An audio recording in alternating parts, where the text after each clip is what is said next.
All right, guys, if I'm live, hello. I am just getting this all set up. And for those of you that are regular, it takes me a few minutes to set everything up. And I have to be live to kind of finish the process. So just give me one moment while I'm getting set up. Here we are. All right, we are live there. Now let me go to where I can edit some of the video stuff while I'm still getting ready. And in there is the Zoom ID and password playlists. They're going to be, this is the live stream. And hit save.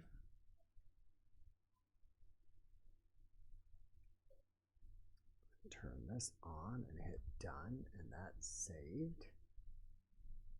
Okay, and then details, and then back. And then, let's see, there it is. I had to go this way. I thought I just turned that on.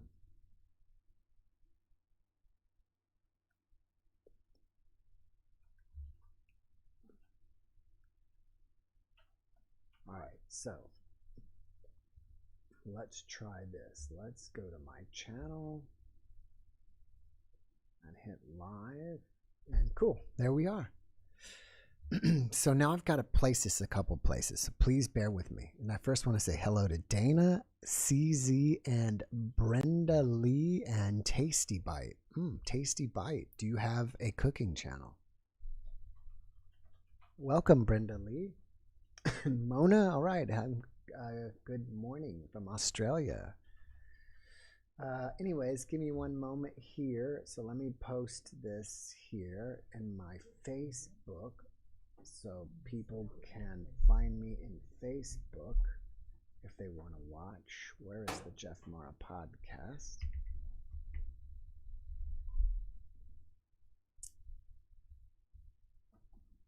And let's see, one more moment. And I don't know if you guys can see or not where I can. I tried to post where you can join if you like.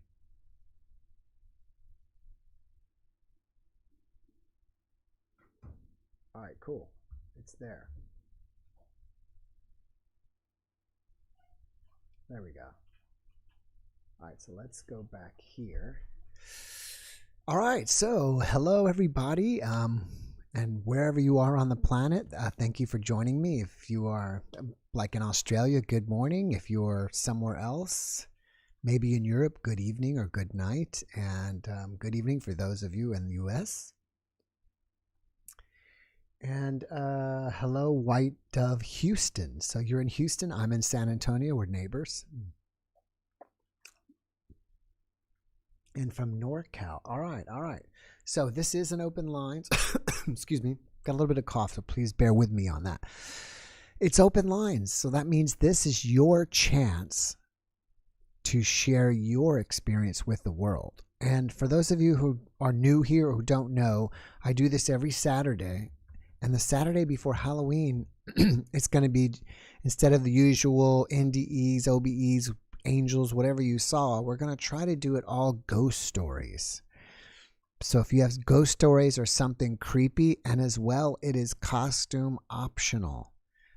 And I went to the Halloween store here. They call them like Halloween Spirit or Halloween Store, and they kind of pop up every year around this time. It's like they take old, or not old, but in strip malls where there's like open stores, like a store went out of business or just is not there anymore, and then they take over like one of those spaces and they set up like this giant Halloween store, and it's full of costumes. It's full of like those setups of like scary mechanical people and all kinds of stuff. So I went through today, I picked out my costume, and I don't need much because I'm only, from here up, but I think I got a pretty cool mask, and I had to get something where my mouth is still accessible to the mic, because behind a mask, it'd be even more difficult to hear me.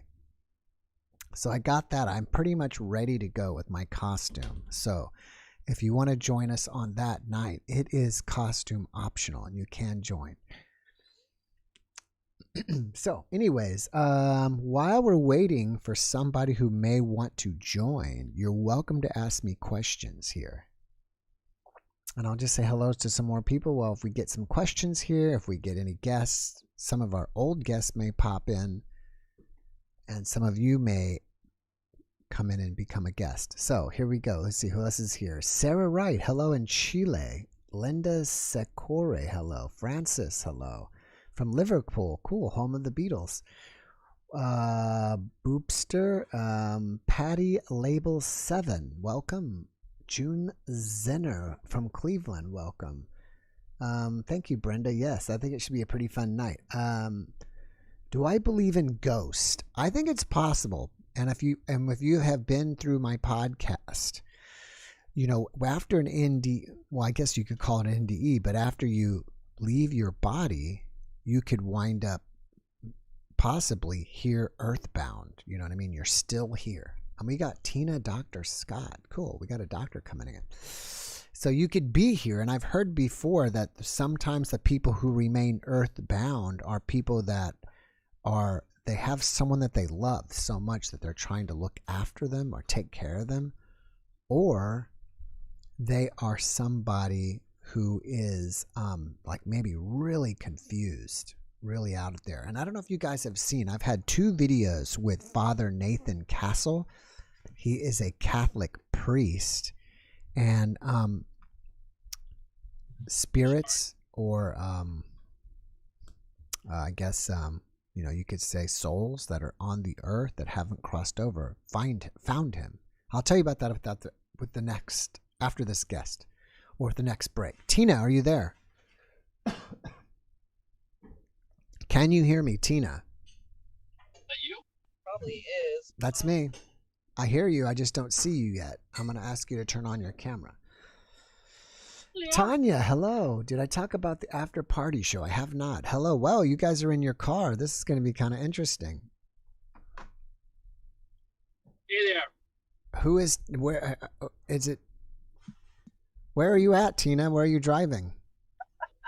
We're in North San Diego County. Ah, are you up there? Are you up there near Legoland? Yes. Actually, really close. I've been to Legoland, Vince, before. It was a pretty cool place. It's probably like, what, 75 degrees for you guys? 72. Yeah, 72. Yeah, you live in the most perfect weather in the entire country. Probably. Absolutely. One of the lucky ones. So we've been watching you for a while, thank you very much. and I lost my son in March, and that's the whole different kind of healing trend as far as different podcasts that I listen to. Yes, my sincere condolences to you and your husband. And this is Scott. Hey, Scott. Scott. He's also a chiropractor, and we do tandem body work rehab. Mm-hmm. And I think one of these times we'd like to talk. Dr. Scott had a NDE that he didn't even recognize for many years because there was nobody to talk to about it. Wow. Are you, 1 second, are you a chiropractor too? Yes. Did you know I'm a chiropractor? Yes. Oh, okay, good. Where did you go? I went to Life. Where did you go to school? I went to LACC. All right, cool. What year did you graduate? 1982. Ooh, you are. I thought I was an old timer, but you're even older than me in the game. Yeah. Seen a lot of bodies. Seen about 250,000 spines. So Yeah. I've beat on a lot of bodies. Yes, you have. So you had an NDE. You finally realized that. It was years. I didn't know we were doing this. Oh, me either. We just came in to listen. So stop us if you want, but we would like to, maybe do a little spot sometime. Oh, you want to do like a full video? Yeah. Maybe like an hour-long video? Okay, well, maybe we'll save it for that then if we, because, we'll do a whole video, and it'll probably be better too because, you're in your car and it's a little bit difficult to hear you. I hear the wind but yeah, Sure. I mean, The best way to contact me is if you go to if on the YouTube channel, there's at the top of the homepage, it'll say like videos, playlists, and one of them says about. And if you go to the about page, and then once you click on and go to that page, at the bottom it'll say click to view business email. And if you click on that, my email will pop up, and then just send me an email and we can schedule you to be a guest. Sounds great. How far out are you scheduling right now? Now, well, I pretty much got October booked, and I'm starting to book into November, but there's a lot of in November. If you are a regular guest, you'll know that I try to post every single day. So I try to book almost every single day. Sounds good. So I would be happy to have you, Doc. Oh, man. I didn't talk about it for 15 years. Well, maybe this will be. There's a lot of people in that same category because we didn't have internet. We didn't have anything like that. Right. I was 24, so that was 76, 77. But we didn't talk about it. It was somebody who brought it to me. Wow. And she told me about her experience. I went, oh my God. Wait a second. Whoa. Then I pretty much encouraged him that it's very useful to clients, the information. Yeah, it's something that I never realized when I started this podcast is how these NDE stories are helping so many people. I had no idea. I'm glad you're doing it, and it's amazing that you went down this rabbit hole because your podcast got huge. Yeah. All right, guys. Well, I think it's best, and then I just go on to the next person, and let's just save it for you. Contact me, and let's get you scheduled. Bye-bye. All right, guys. Thanks for nice meeting you. And I will hopefully see you soon. Alrighty. All right. Take care, and have fun. And there they go.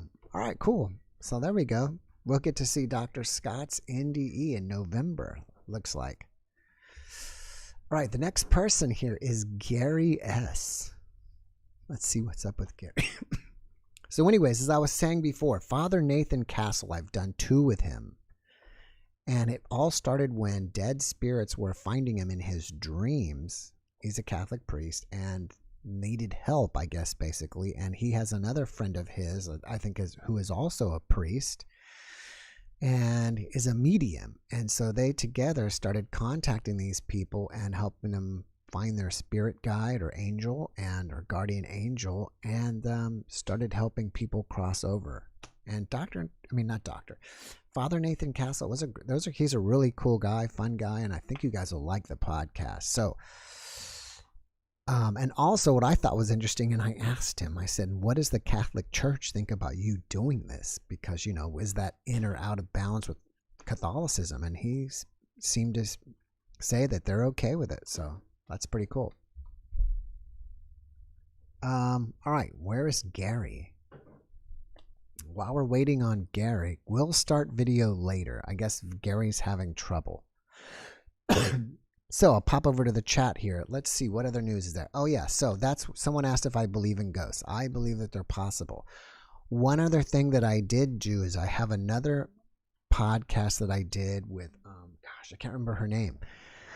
She is a woman that is also on TV with those shows like Ghost Hunters and stuff. They kind of bring her in as like a special guest, and she's a psychic that talks to ghosts.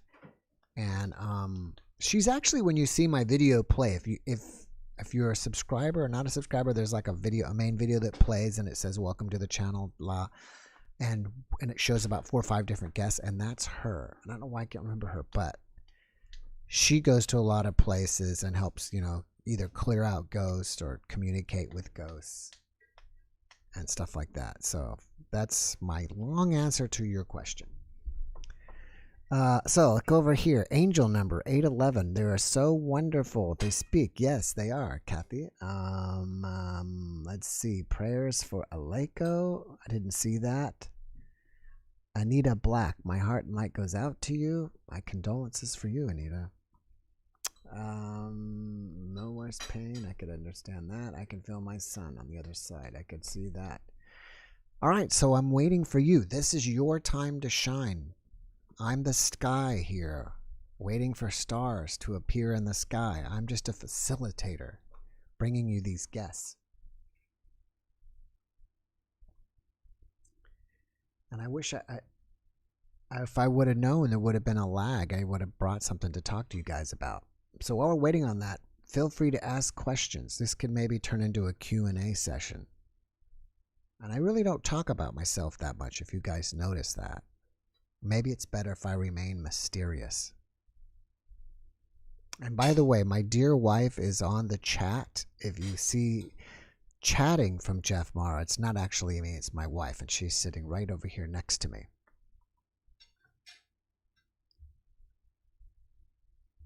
Good evening, Jeff. I do believe that your life plan was to do this. I don't know. You might be true on that because it's kind of working itself out. So, kind of easy, right? And maybe it is. I kind of wondered that myself. Like, is this what I'm meant to do? Because finding the guests aren't too hard and putting these podcasts aren't too hard. When will Eben Alexander go up? All right, so I have him scheduled to record on. When is Dr. Eben scheduled? I'm scheduled. Excuse me. I'm scheduled to record him on the 29th of October. He had to reschedule on me at least once, and then something else happened. We had a scheduling problem, and then so it's kind of rescheduled twice, but we have it settled now, I think, and October 29th is the day he's supposed to be with me, and then it'll probably take maybe 2 days, and it's on a Friday, so we'll probably get it up on a Monday or something, that following Monday. And you guys have submitted me a lot of questions. Oh, I'm not sick, by the way. I just have this crazy cough. It's just kind of like an allergy, and it happens in the evenings. But yeah, back to Eben. And I don't know if you guys saw the post. Some of you are maybe new. Some of you may be new viewers, but I made a post about 2 months ago that said, if you have any questions for Dr. Eben, post them here and I'll see if I can get them in. And so far I have about 175 questions. Maybe I should repost it and get some more. I mean, I have more than I could possibly ask. But what I'm planning to do with Dr. Alexander is, you guys pretty much know his story, or most people know his story because he's most likely the most popular NDE-er alive. So I figure it's best to just skip all his experience since everybody knows it, and we're going to go right into questions. And Stephen, I know he's been here before, and I've troubled his name last time. Stephen or Stefan? I think it's going to be Stefan.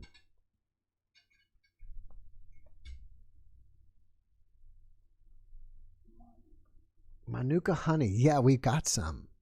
We've got them. And you have to get the certain apart. You have to get, I can't remember what it's called, but there's a reading, IMF or something like that. And I think you need at least 15. There he is. Usually you come at Jeff. Hey, bud. Usually you come at the very end, but I got you at the beginning this time. Well, it's getting darker all the time. So when I go golfing in the evening, like they got to get done earlier and earlier. Oh, man. So you were out there, you got some you got 18 rounds in today? Only 9. Only 9, the back 9. But I hit a lot of balls. I say it's not how many holes you play, it's how many balls you hit. Oh, yeah. It's so can you do like a Tiger Woods or a Jack Nicklaus impression? David Feherty here on the 19th hole. We got a guy with a big 5-iron there. He does like a half Irish. Half Irish. What about, my friend of mine used to love it. He was a great, I don't know what you call imitator, or he could do voices and act out people. He was just a very natural guy, and he used to love to do from Caddyshack, the movie. Billy Baroo. Come on. He would nothing and like it. He would do the Bill Murray part. Hey, we got about 200 yards uphill, right, with a 5-iron against the wind, right? Mm-hmm. So what's going on with you, paranormally or spiritually, today? Well, I mean, I told you I have a spirit friend with me all the time. Right. She's with. I mean, So, she is with you 24/7. all the time. Yes. Like, and it ramped up over time of what she would do. Mm-hmm. So like I usually just like it's funny because it's like she'll slap my knee, like I just let her slap my knee like that. I don't know if you hear that or Have you ever considered telling her, by the way, what's her name? Monique Monique. You from ever said, South Africa. did you say, "Hey, Monique, by the way, you are not in a body anymore"? Maybe she doesn't realize Well, it. You should tell her that's you're my not. fault. I'm the one that put the picture up. Oh, you could tell her, Monique, you're not in a body anymore. And funny enough, we were just talking about ghosts 10 minutes ago. You are a soul, a earthbound soul. You're not in a body anymore. Why don't you go she and get a new crossed body? over. Because those are the earthbound, but the ones in the light, once they cross over, then they can come back and help people. Oh, okay. So I say movies kind of like have a little bit of truth in them. So in Beetlejuice, people that committed suicide come back as social workers to try to help people. Is that her story? I don't know exactly. But when I talk to a psychic, I have a psychic friend, and she said, well, she's basically there along for the ride. Ride. I don't know what. Yeah, I don't know exactly what's going on. No, I do have I talked to my spirit guide once, and I asked her to get through to me, and it felt like a jackhammer in my head. Like they had to like somehow lower their vibration to try to communicate. Do you ever get tired of having her around? No, because it's like I'm not having a life, so it's like if I was like, let's say, married and had kids and stuff like that, then I'd just be busy doing that. But I don't have a life, so. So, what is the best way that you guys communicate with each other? I think it's just more like just the fact that I know that someone's there all the time. So it's not like I'm talking to her or anything. It's not like that. Oh, okay. Or just you know how like Tom Hanks unlike Tom Hanks in Castaway, with Wilson? he's got Wilson. It's like naturally, and it's actually, they said, a sign of intelligence. It's a good thing to just talk, even if you don't have someone there. It's just good to talk and get. I used to have a lot of problems, and one of them is I developed a cough because there was no one who would listen to me. So there was a saying like, you can't get something off your chest. So like I ended up meeting this psychic lady, and she she was understanding and compassionate, and she lit candles, and one of the candles started going pop, pop, pop like that. And it's like, she's like, yeah, that's your grandpa doing that. Like they're just like pop, pop, pop like that. Like candles just don't start doing that. Wow. He says, do you have anybody else trying to get your attention? Well, I recently had some uncles and aunts die, and I had a dream where and he was mentally handicapped, but he was fine in the dream. And he said, like, we're going to try to get you help or something like that. Because so in this world, everyone can deny your problems, especially if it's something that they can't see. But in the spirit world, they can't deny it. Like everyone just sees what your problems are. Right. Now, let me ask you this. I've heard that your own thoughts are private, but what you say out loud is it's anybody can hear it in the spirit world, but private. But I'm pretty sure they can read your thoughts. That? You think so? In the spirit, yeah, I'm pretty sure. One of the things we're here to do in this world is work on, that's where meditation comes in, work on our thought life. So one thing people can do is just imagine yourself surrounded by the white light. And then it's just a process. And then eventually you start meditating and lowering your thoughts or slowing them down. Because in the spirit world, I'm sure you've heard this over and over, things happen by thoughts, and they happen instantly and fast. Yeah. Yeah. Have you ever, we always usually end up talking about your spirit guide. Have you ever seen a UFO? You mentioned this once, and yes, I did. Oh, I it forgot. was yeah, it was the triangle. If you look, Unsolved Mysteries did an episode called the Belgium UFO, and that's basically what I saw. So if you look up Unsolved Mysteries on that one, they did a pretty good. They did a pretty good job replicating it. Yeah, I think so. All right, this is interesting. We got a question from the audience about your spirit guide. Have you ever tested her to see if she's good or bad? Oh, yes. Yeah, I'm always doing that. Yeah. And what's the answer? No, evil spirits are not. Well, she's crossed it. She crossed over, and then they come back to try to help. That's, but they can only do so much because we're here to face adversity and overcome things. So it's like they say, well, God could solve all problems if he wanted to, but that's in the near-death experiences, they say, well, that's not how it works. Like they could tell if you saw the Howard Storm, because I know you tried to get him on, but he asked Jesus, like, why don't you just reveal yourself and tell everyone? He says, that's not how it works. Wow. All right, bud. Well, I'm gonna run here soon. You got any more impressions you can do for us before we go? Yes. Jeff Goldblum, I was in he saw a UFO once, but he must go faster. Yes. That's how it's done. Which one was that? We're gonna do it big, folks. We're gonna do it big. I like to do the present. I have a video on my channel where I kind of run through and do all the, if people want to see it. Oh, cool. What's your YouTube channel called? It's just my name, Stephen Cake, and it's like why there's no Biden impressions. But there's a guy, Jeff Dunham, does a really funny Joe Biden. If he's the puppet guy, it's so funny. Oh, cool. All right, Stephen. I appreciate you stopping by. I really hope you have a great rest of your weekend. Thanks, Jeff. And maybe I'll see you next week. And you got to do what you got to do, man. I've got to do. All right, have a good night. Cheers. Bye. All right. Don't report. Cool. All right. I saw somewhere Fuzzy Joy gave me a super thanks. So thank you so much, Joy, for that. I appreciate you. And let's go to Penny Sutton.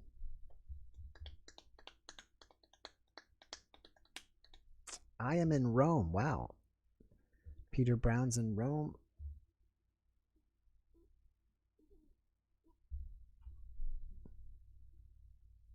All right. She's almost there.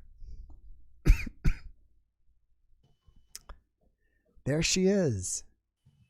Hello, Penny. Can you hear me? So you're almost there. It looks like for some reason maybe your microphone is not plugged in. It shows that your audio is working, but it doesn't show anything coming out of your mic. Maybe your mic needs to be turned on, or I'm not sure. I can't hear you though. It's for some reason your mic muted. Maybe your microphone is muted. We'll get you fixed up.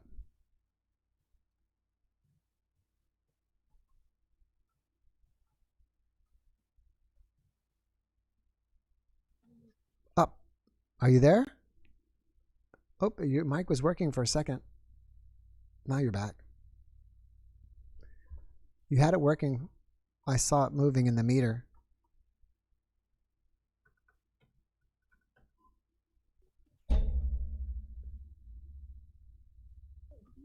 All right, we'll get her fixed up. We'll see what's going to happen.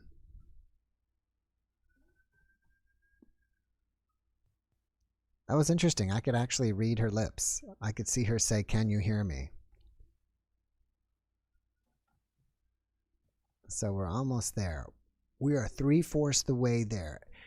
Your audio is hooked up. Your audio is hooked up. For some reason, it's not picking up a microphone. Maybe your microphone is muted on your end. Sometimes these little buttons are muted or something else is going on.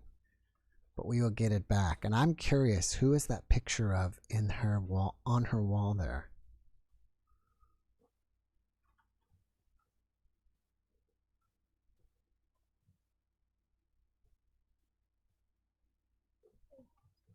Are you using a phone or a computer?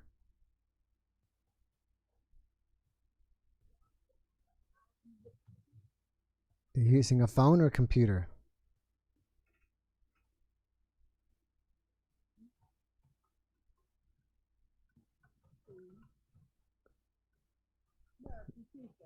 Can you hear me? Are you able to hear me? Oh, there it is. There it is. I heard you. There you are. We got you. Can you hear me? Victory. We've got you. I can't hear you now. I can hear you. I can hear you on my iPad. I can hear you. Can you hear me? I've got funny ears. Oh, these things keep falling out. Oh, did you? Can you hear me? Oh my God. Oh, I said that ages ago. I can hear you. Yeah, what it is YouTube is on a delay, about 30 seconds from the actual stream. No, I can't hear you. I can hear you on my iPad. Can you may need to turn up the volume in your speakers, in your ears, in your headphone, earbuds.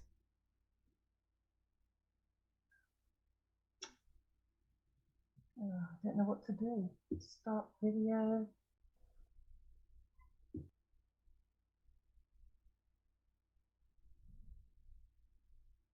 Oh, you turned off your sound. Ask to unmute.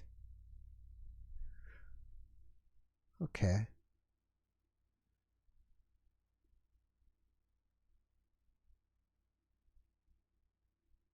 So while she's getting it set up, now you muted your sound. While she's getting set up, I was saying earlier that I already got my costume for the night before Halloween. It's costume optional. So not only you can share, but you can show up in your costume as well. Oh. Can you hear me? Yes. Oh my God. You can hear me? Yes. All right. Finally. Yes. That's awesome. Nice to meet you. Nice to finally meet you, Penny. Oh my God. It's 1:30 in the morning here. That's okay. I was one before you get started. Who is that picture of on your wall? Alan Rickman. Alan Rickman. Is he an actor? Yes, he was in Harry Potter, Truly, Madly, Deeply. He's a famous English actor. And I met him once, and he was really nice. So I drew him, and it's all in dots. It's all done in dots with a rotary pen. You're an amazing artist. Yeah. That's fantastic. Yeah. That's really fantastic. I know how they used to do that. All little dots. Dot dot dot dot dot dot dot. Yeah. Wow. Yeah. I would think that making portraits must be the most difficult thing in art. It definitely is. Yeah. It's the shading that's the hard thing. Mm-hmm.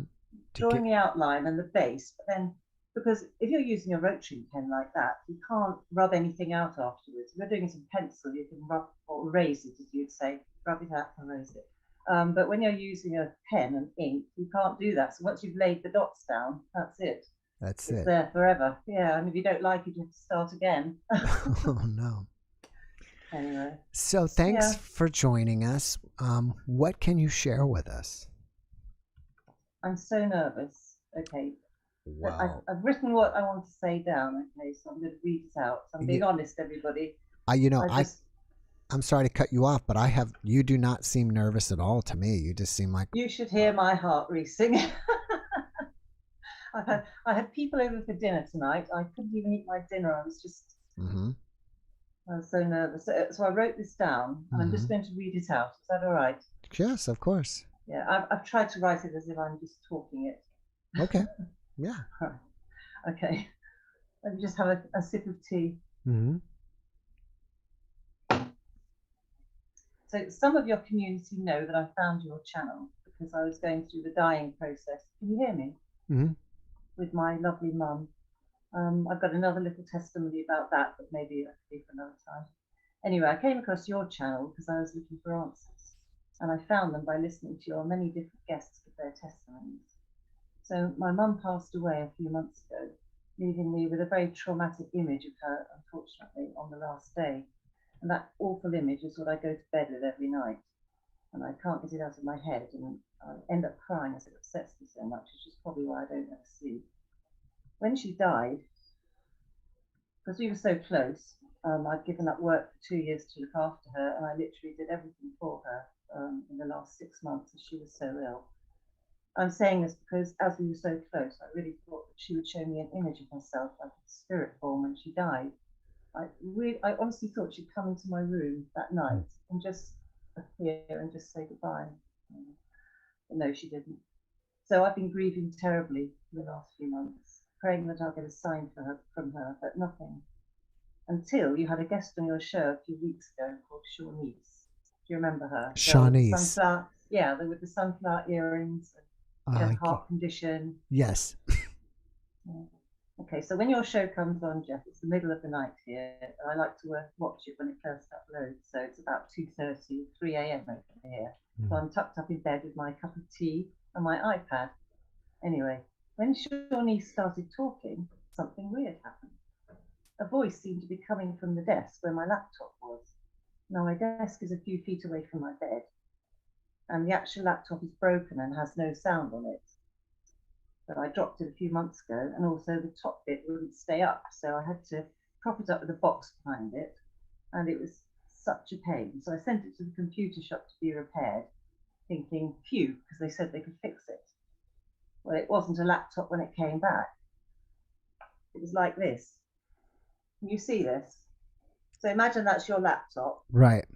That's the keyboard. That's the lid. Mm-hmm. The lid had been ripped off, and they velcroed it to the back of the keyboard. The lid was here, and the keyboard was stuck on the back. So if I wanted to use it, it would be like that, with a mirror behind it, and me going like this. I have to stand it up. I hope they didn't charge you for that work. They did charge me. Wow. Anyway, they said to get a Wi-Fi keyboard and lie it in front of the laptop. So I've got my desk, so the keyboard's here. There's a reason for me telling you all this. My keyboard's here, my dead laptop is there, and then my mum had an old monitor, a big one, so I put that there, and then my sister got an HDMI cable and put it from my laptop onto the monitor. So although I've got no sound, so I can't watch YouTube or anything on it, at least I can work and do my graphics and everything. So no sound. So I'm mentioning that because it's an important part of the story.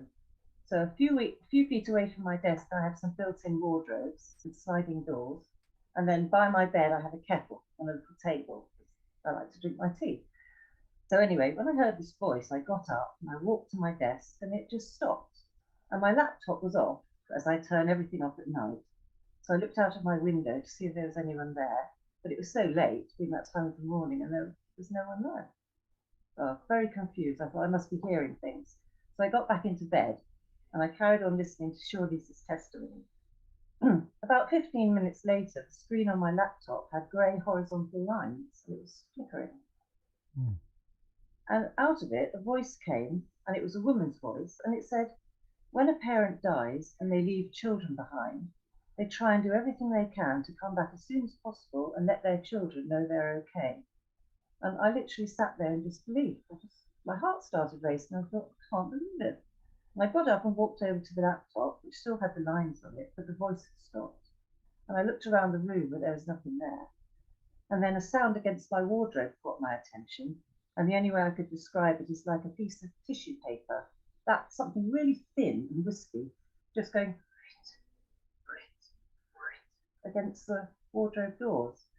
And it did it 3 times. And my mother has 3 children, 3 girls. And then my kettle next to my bed started happening. And my heart was just racing. I wanted to go and tell my sister who lives with me, but she was asleep at that time. And all I can think is somehow Mum had managed to get through. And since she died, her Robin, which deserted us when she was in hospital dying, came back. And we've had butterflies in the garden, 2 white butterflies and a red admiral type thing. And every time I go on Instagram or TikTok now, her favourite musicians appear, one after the other, while I'm scrolling through. And messages just that are so relevant to me.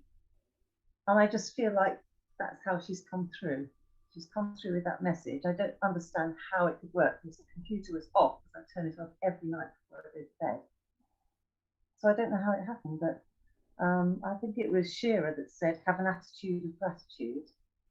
And that's how I feel. But, now she sent me that message. And my gratitude is to you as well. Because if I hadn't found your show, I wouldn't have understood or even heard of NDEs or consciousness.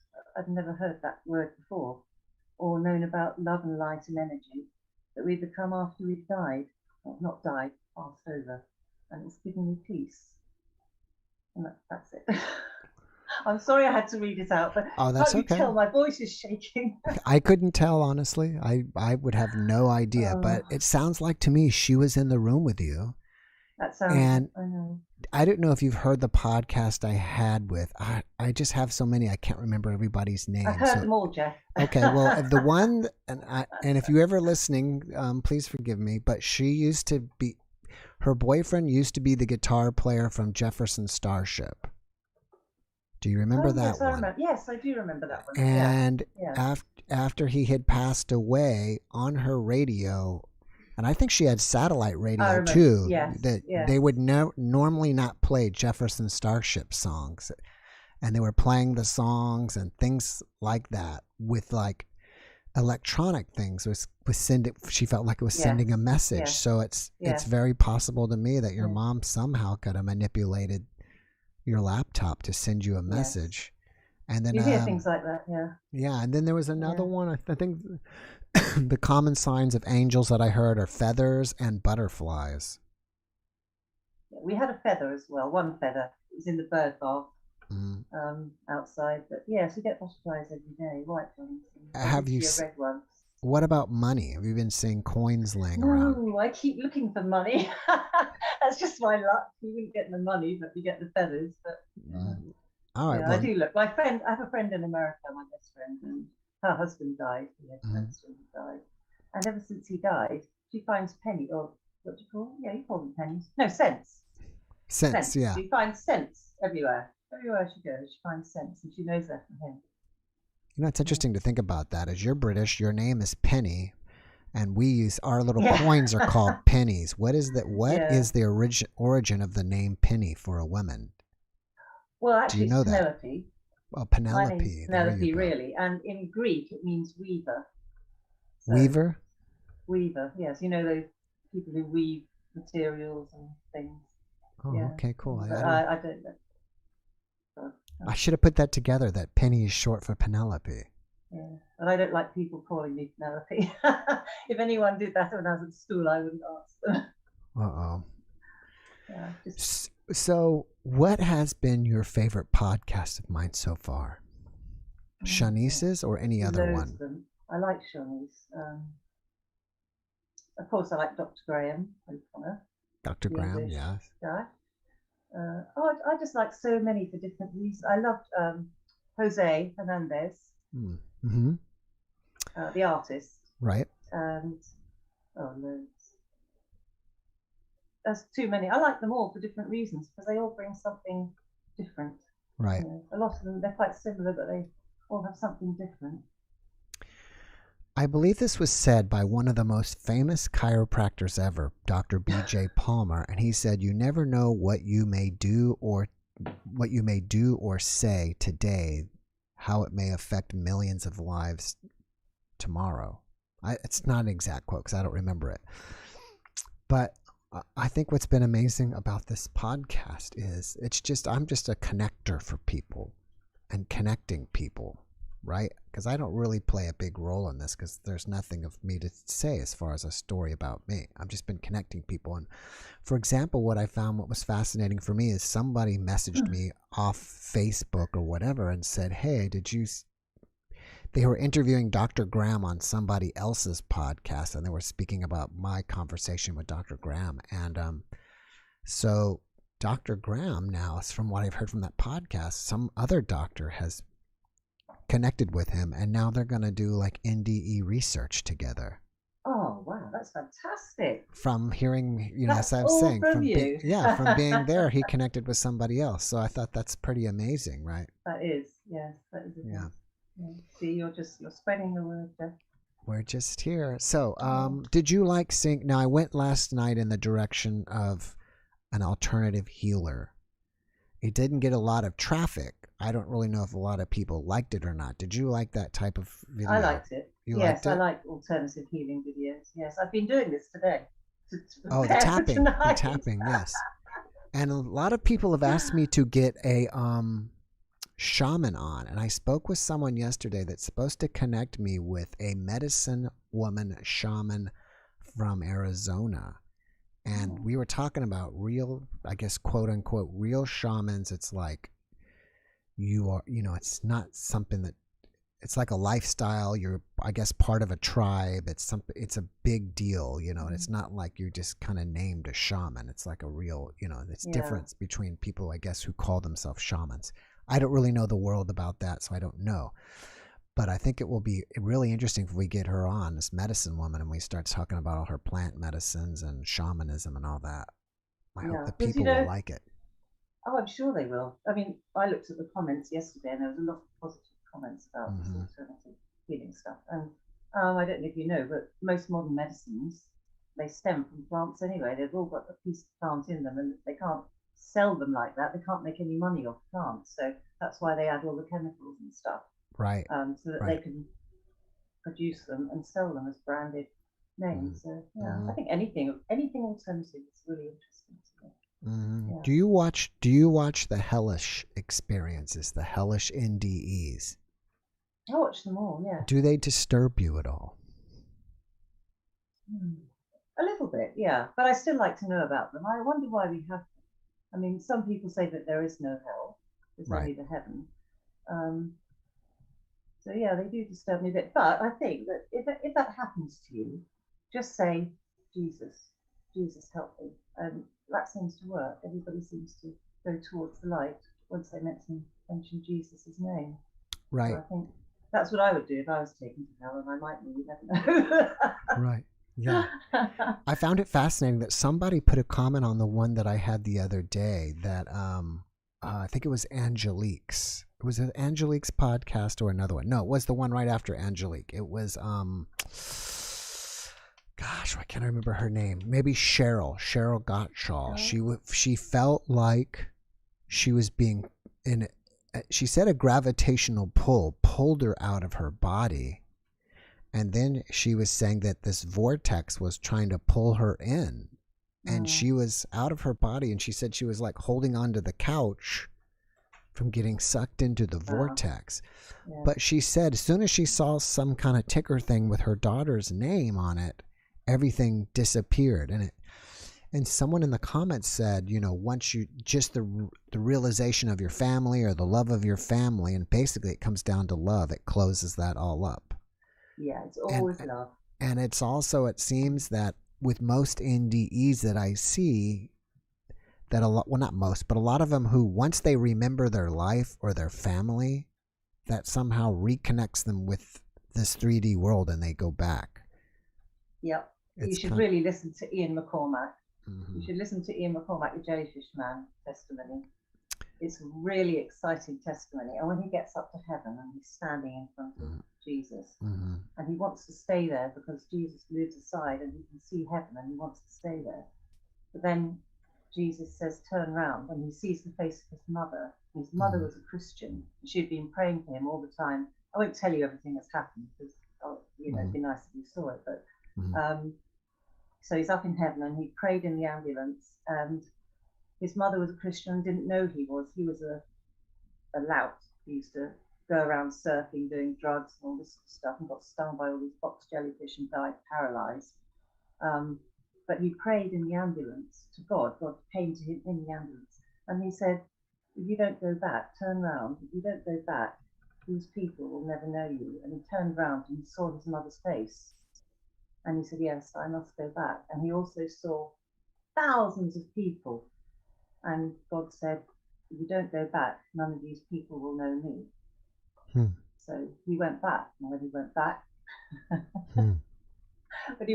he was in the morgue, lying on one of those tables, those trolley things. And the doctor was putting a tag on his toe. And he opened one of his eyes. And all the nurses standing in the doorway saw him. And they jumped in the air and ran out of the room. And he couldn't move still. And he said to God, if you're going to bring me back here, can you make me not paralyzed? And he opened, and God said, turn your head the other way. And he moved his other eye. And then gradually, over the course of about 4 hours, he was completely unparalyzed. And he became a Christian, and that's what he's been doing ever since. Yeah, it's a really good story. But yes, the power of love, the love of his mother, brought him back.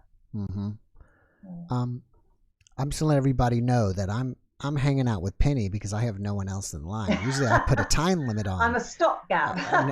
I usually put a time limit on these things, but since there's no one else in line, but I want to let people know you're welcome to join us and get in line. Yes, but I'm gonna hold Penny here for a while till we see if anybody else joins. But I wanted to speak about this. I'm into the work of Dr. Joe Dispenza, and I've also recently been watching a video by her. I think her name's Dr. Leaf.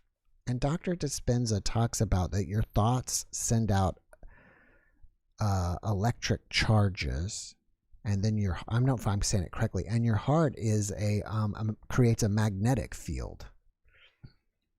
And so what's fascinating is this other woman I've been listening to, Dr. Leaf, says that basically our spirit is a magnetic field around our body. So it's kind of similar to what Dr. Dispenza is saying, that we are a magnetic field around our body. I think Dr. Dispenza says we can go out as far as about 3 feet. I don't think she put an actual size around it, but it's probably maximum about 3 feet. And I found that really fascinating, and I think that it's measurable now. Wow, that's amazing. I know I have heard some of Dr. Joe Dispenza's work, but I haven't heard of that other woman. And another thing is that she's talking about, which I really like a lot, is that mental problems are not a disease. It's just something you're going through at the time. And you don't want to label yourself like, I am this, I am, this kind of person, I am this. There's no disease with that. It's just stuff that we're going through. She has a whole protocol on how to fix herself or whatever, and I haven't watched all the video. But I really like that reframing that, like just say, if you are said, I'm a depressed person, you don't want to frame yourself that way. Okay, I'm going through depression right now, but I'm going to go through this and move on. So I really love how she reframed that. Yeah, I need to do that myself. I say that a lot. I'm depressed. I've got no confidence. I need to do that. Move on. Yeah. So those are some of the. I'm sorry. No, go on. Those are some of the other guests I would like to get on. I haven't approached her yet. I've tried Dr. Dispenza. I have not been successful. Another one that I wanted to get on, I've not been successful, is Dr. Grayson, because he's one of the top researchers for NDEs, and he has his own scale. I think he calls it the Grayson scale of NDEs, and I think there's 13 points that if he's come up with that, I guess, validate whether it's an NDE or not. But I really wanted to have him come on here because I thought it would be great to go over those 13 points. So if we all go over it together, for those of you that keep watching, you can have those 13 points in your mind when you're listening to someone's story, and you can make up your own opinion what you think about the person's experience. It's fascinating, isn't it? Yeah. I just think the whole topic's fascinating, and I never knew any of this stuff before I started listening to your show and listening to all the guests. I mean, I hadn't even heard the word consciousness, really. I'm gonna let you guys in a secret. Is when I do the podcast, I try to know as little as possible about the guests. Most people or most interviewers know everything about the guest. I've even seen some guy telling how to interview people, and he spends a week researching everything you can about the guest to know everything. And so I did that once, and the podcast was boring for me because I knew everything. It was weird. It was like I already knew everything. It was just kind of, you knew all the answers to your questions. And two, I think that when I know nothing, like the audience knows nothing, then my questions are close to what the audience has because I'm discovering the guest at the same time. And with most of my guests, I have 0 questions written down. Nothing. I come with nothing. I'm just there. I'm focusing, hardcore focusing on the guest, what they're saying, what piques my interest, and then I ask. Some of the questions are kind of general, like anybody who sees Jesus, I'm gonna most of the time say, okay, well, what did Jesus look like? Because everybody wants to know, right? Yeah. So there are some general questions. But that's kind of that is my secret to the podcast, is not knowing anything about the guests. Very brave. Very brave. That's what makes it exciting too. You know what makes this? I wouldn't be able to do that. What makes? I'm a useless talker. Oh no! Come on.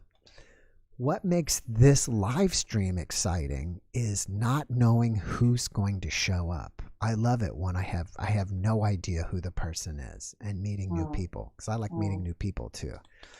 And I'm gonna have to run because we finally got something. But I'm gonna leave you with this, and everybody. Well, it's nothing personal with you. Just I'll leave everybody this that I learned.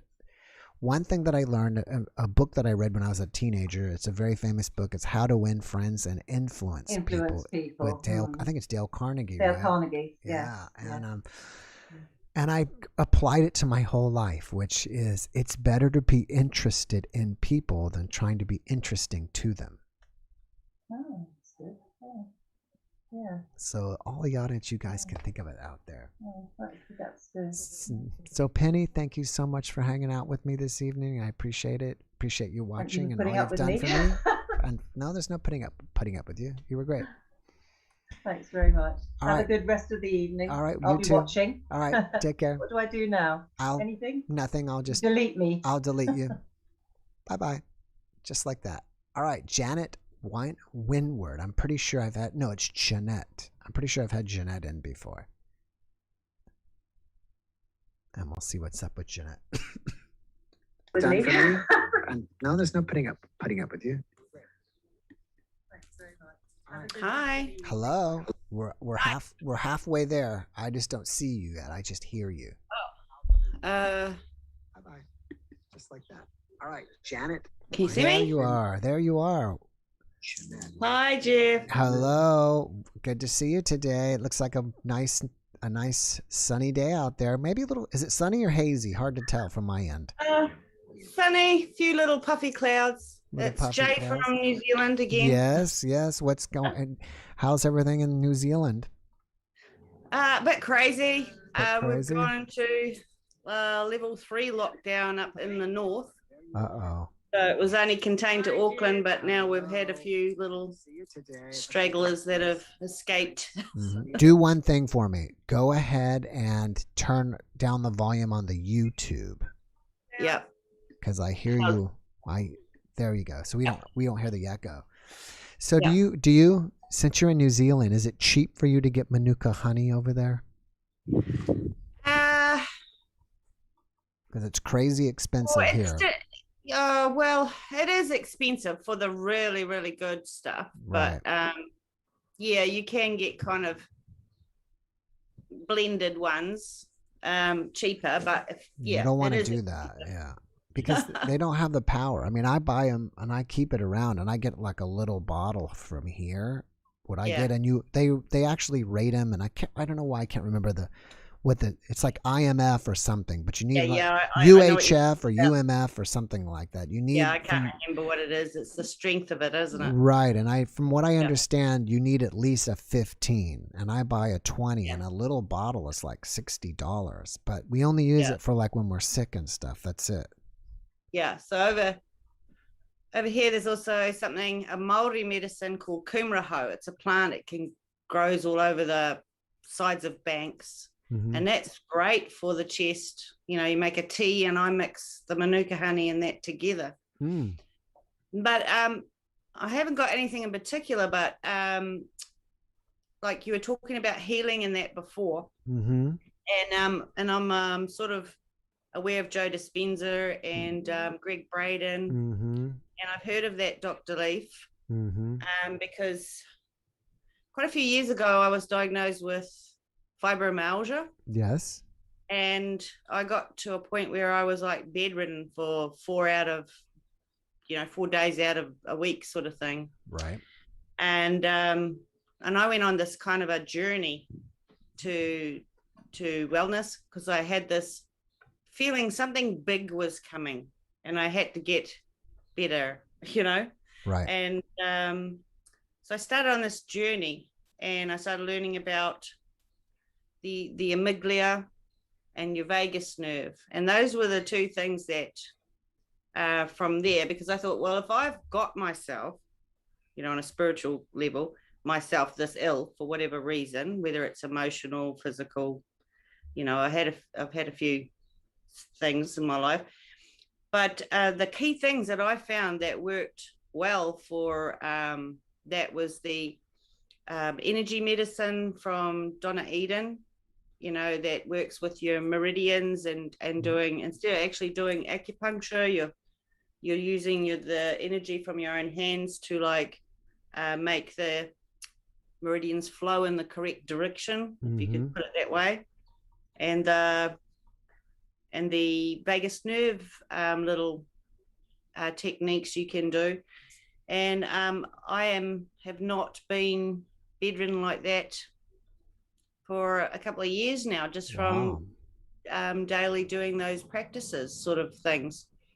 So yeah, I don't know if anyone's interested. I really recommend to look at Donna Eden's energy medicine techniques for what they call the triple warmer. Anything that sends a signal to the amygdala to calm it, and to your vagus nerve to calm it, because I started looking into the fight, flight and freeze responses, and how much fear and those thoughts, I'm never going to get well, this is my life, all those things just cause a kind of a ongoing horrible feedback loop thing happening.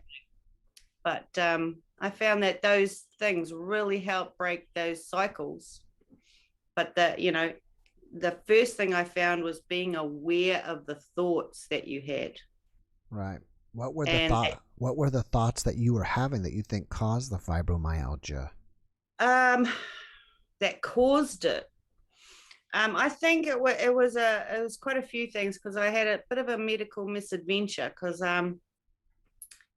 my thyroid stopped working, so I was on medication, and then I didn't realize, but that company didn't make it anymore, so they'd give me a generic, and I just got so ill that my heart was racing. It was like panic attacks, just constant panic attacks, just carrying a washing basket out to the clothesline, full on panic attack.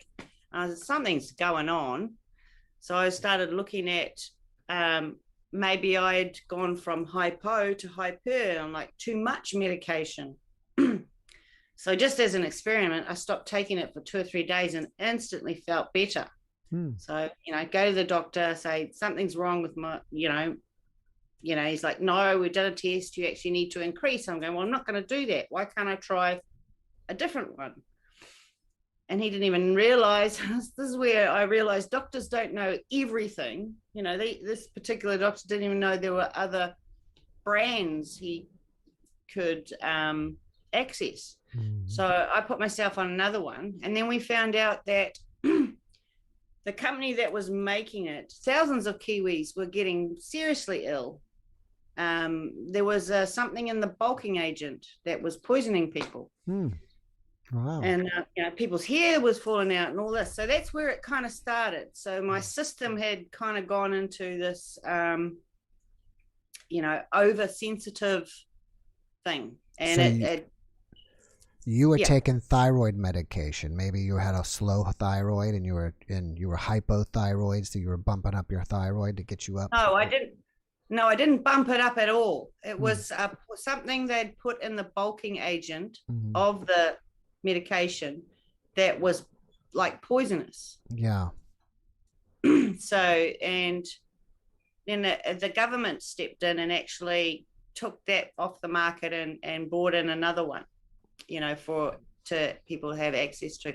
So I think that's sort of where it started, was that my whole system went into this panic reactive kind of thing. And it just slowly got worse because, your thoughts add to it. It's like, well, if I go out, for the day and I overdo it, I'll be a mess the next day, sort of thing. And that sort of generally was sort of what was happening until I sort of realized, and there's a, you do have a power of, the power of thought is amazing, if you look into law of attraction and all of that sort of thing. So that's where I started, was there. And then I discovered, a good physiotherapist, and then a good chiropractor, and then there was lots of things that just slowly helped my journey to wellness. I'm still not there, but compared to where I was, incredible. I used to tell people that, they call it psychosomatic reactions, and basically your mind creates a reaction in your body, and the easiest way is to just close your eyes, visualize a lemon, visualize yourself squeezing it, getting that I'm almost starting to salivate now, squeezing that lemon, getting it all juicy, and you're looking at that picture in your mind, your body will physically start salivating. So if just thinking of a lemon does that, imagine having fear all day long, or anger all day long, or whatever you're stressed out, how that manifests in your body. Well, I was like, getting to a point where I was feeling pretty hopeless. I had a son, just getting up. What kept me going was just getting up to do the dishes, vacuum the floor, and get the washing out. I made those my goals every day. But doing those processes and being sort of diligent in those, that whenever I'd get a thought or a pain started to rise, I'd do those things, calm those things back down. And it's a slow process to retrain your body that, hey, you're not getting chased by a tiger. Exactly right. So if anyone needs help, I can pinpoint them to, they can message me on Facebook or whatever. All right. What are you under? I can point them to those videos that have been really key. So you're on Facebook as Jeannette Wynyard? Wynyard, sorry. Okay. That's so all right. You can find Jeannette on Facebook if you need any information, then message her. And that looks like your husband or somebody popping by. It's the ex-husband. Oh. All right. Well, Jeannette, let me move on to the next guest, okay? Yeah, okay. Thank so you for hopefully coming that was by. helpful to anybody out there. Thank you so much. Okay. You bye. take care. Have a good day. All right. Don't report. And let's go to Blackberry Scott. I think he's next. I had seen him there for a while. And so, this is interesting that we're talking about alternative healing here. So besides being a chiropractor, for those of you who heard it, well, I'll talk about it later. We got Scott coming in. There he is. Hey, Scott. Hey, can you hear me? I can hear you and see you. How are you, my friend? I'm doing pretty well. Yes. How are you doing? Great. Thank you. You're in California, right? Correct. Yeah. Sacramento area. Yes. Let me try something with you. The light is behind you. Can you turn around the opposite way so the light is on you? Then we can see you better. I actually have a light that I can turn on that should brighten things up.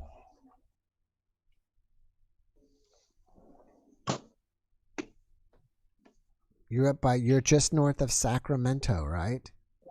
Correct. Yeah. I remember you very well. So what's going on? Better? Yes, that is. What's going on with you this week?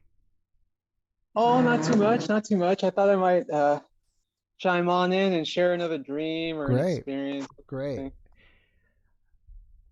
Let me ask you this before you get started. Let me ask you this, because this is going to come up in my next podcast. We were talking about that. If you have repetitive dreams, is it an out-of-body experience in your dreams? What do you think? If you have repetitive an dreams. out-of-body experience is very specific. Like your spirit pops out of your physical form and leaves it living on its own. without you in its presence, you know. All right. So that's different than being in a dream. But in a dream, you are also leaving to a certain degree spiritually, but you're more connected to your body. When you have an OBE, you disconnect to a certain degree and have like a different kind of string that can bring you back, you know. And when you're dreaming, it's a lot more connected. There's a lot more safety in a dream. Right. Yeah. Yeah, I can't remember the exact the exact conversation we were talking about. It was either something to do with the same dream over and over, or seeing new people in your dream that you've never seen before and being comfortable with them. You know, stuff like that. Anyways, let's get on to your story. Okie dokie. In the dream, this dream I had, it was pretty interesting. I was around a mountain, and there was like water in front of the mountain, and I was on some sort of like bank or shore in front of the water there, and you could see out quite a distance away. And I was there with a lot of people. It was like a beach celebration or something, lots of people around, and everything was pretty happy, hunky-dory. And all of a sudden you could see blue light in the horizon, and we're all standing there kind of like pointing it out to each other, wondering what it is for some time. And then we realize it's like super large and moving towards us. And as it got closer, it became clear that it was some sort of wall of something we had never seen before, energy of some kind. And as it got closer, everybody was starting to panic. And as I looked out, I realized there's nowhere to go. This thing is going to reach us, and there's nothing we can do about it, you know. So I was like, you know what, rather than scramble around and run and lose my mind, I'm just going to wait for it. And when it gets here, it gets here. And so I stood there and waited. And I am looking back right before it hits, and everybody's in a panic and screaming and yelling and running. And as I looked forward again, it washed over me. And it was like warm liquid or something. It wasn't harmful to me personally. I didn't feel harmed at all. I felt really wonderful after it hit me. And I looked around, and I could see people still screaming and running in terror, you know, and as if they didn't know what was going on, and they were just horrified that anything was happening. And I realized that not everybody's ready for everything. And in that dream, I realized that some people are in need of comfort and understanding and compassion, because they don't necessarily understand what's going on in the world or around them, or even as it happens to them, they might not understand it until much later on, you know. And I think that was kind of a message for me as a teacher. And in the future, people are going to need help, and you'll be able to have the wherewithal to help them. So that was a kind of an interesting dream that led me down like the road that I started walking later on in life, you know. Now, you mentioned you're a teacher. What do you teach? I've only had a couple of quote unquote students in life, but I teach how to be positive and loving to yourself and to others. Basically, I find in people what it is that's plaguing them, and teach them ways that they can see it for themselves, so that they can understand it and overcome it. And in that way, they learn to rectify things where they weren't loving themselves, parts of themselves, whether it be external, parts, or internal parts, or, what have you. In essence, that's as far as I've gone. I'm going to go further, I'm sure. But yeah, I've successfully helped some friends. And your previous guest was talking about meridians and moving energy through her body. And that's a very valid thing that she's talking about there, and it works. My roommate also suffered from fibromyalgia, and I taught her similar techniques, as well as meditation and mindfulness, in order for her to stop having her symptoms. So it works, especially for people with nerve problems. It works really fast for them. But it can work for any ailment, really. If you have a bad ailment and you practice energy work, where you're moving the energy through your body, through your focused intention, awareness, and concentration, it really rectifies problems in your mind as well. Like when you start to have, she was talking about thinking and having bad thoughts and stuff, just negative thoughts. That also is something that gets rectified as you do these exercises. You read positive materials, like you find books that resonate with you on a positive level, and you read a little bit of that every day.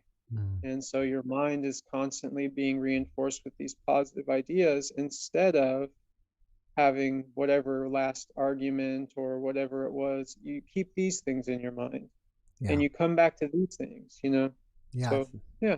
I think that's great. Yeah. Your body we're so bombarded by negative information that we need some positive to even just balance us out on a daily basis.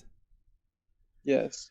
You are what you eat, right? Right. You are whatever it is you're consuming. So. Whatever you're consuming, that's exactly right. Yeah, all right, Scott. I'm sorry, go ahead. No, it's all right. I was going to say I'm going to move on to the next person, but thank you so much for coming today. I really appreciate you. Appreciate you watching. Before you go, there was a video you posted, I believe, from a gentleman from Sacramento. Did it get taken down? None of my videos have gotten ever taken down as far as I know. Okay. Who was it? I was just curious. He was a remote viewer. Remote viewer. Oh, you mean with Yeah, Major Ed Dames? Yeah. Major Ed Dames should be there. Okay, I'll have to go back and look for it. I thought it was a recent video. Maybe it wasn't. It's there. It's number 198. It's titled "The World's Premier Psychic Spy." I must have gotten them confused and mixed it up. That's him. Thank you. Thanks, bud. Talk to you soon. All right. Talk to you later. Have a good weekend.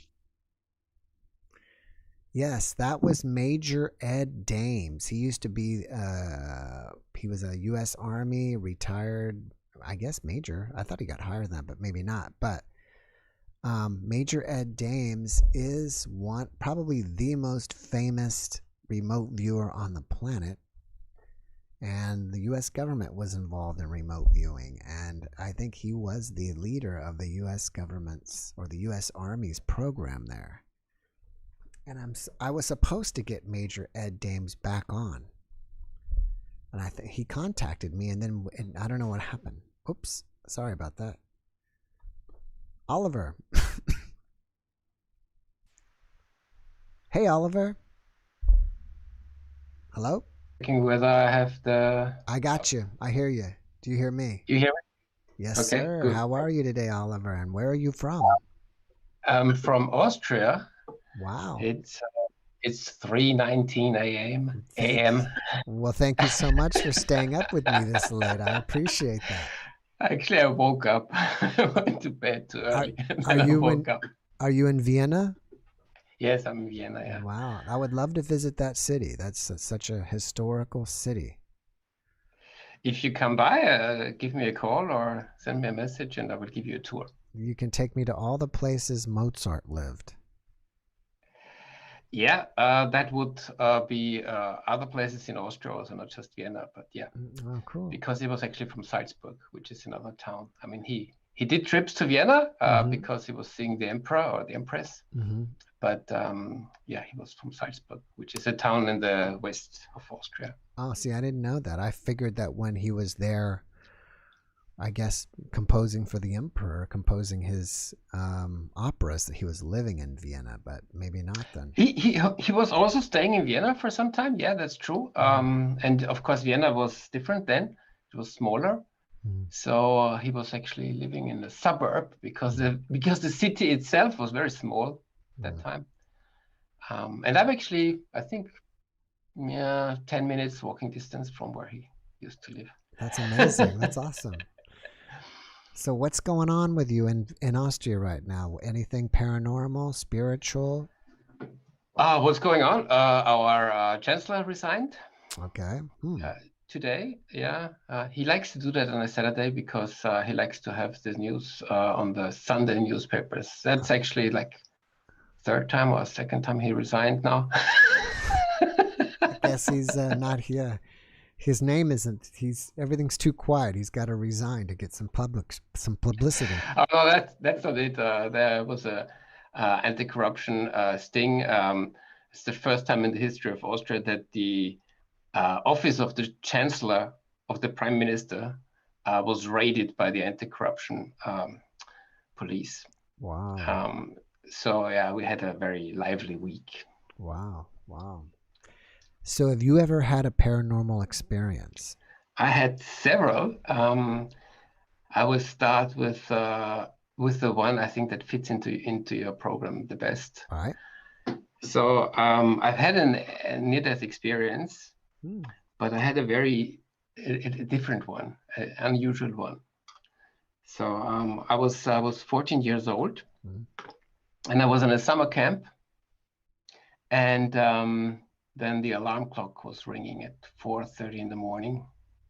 Now, for a teenager on a summer camp, you can imagine that's already a near-death experience. Yeah. If your alarm clock Right. is ringing at 4:30 in the morning on the summer camp.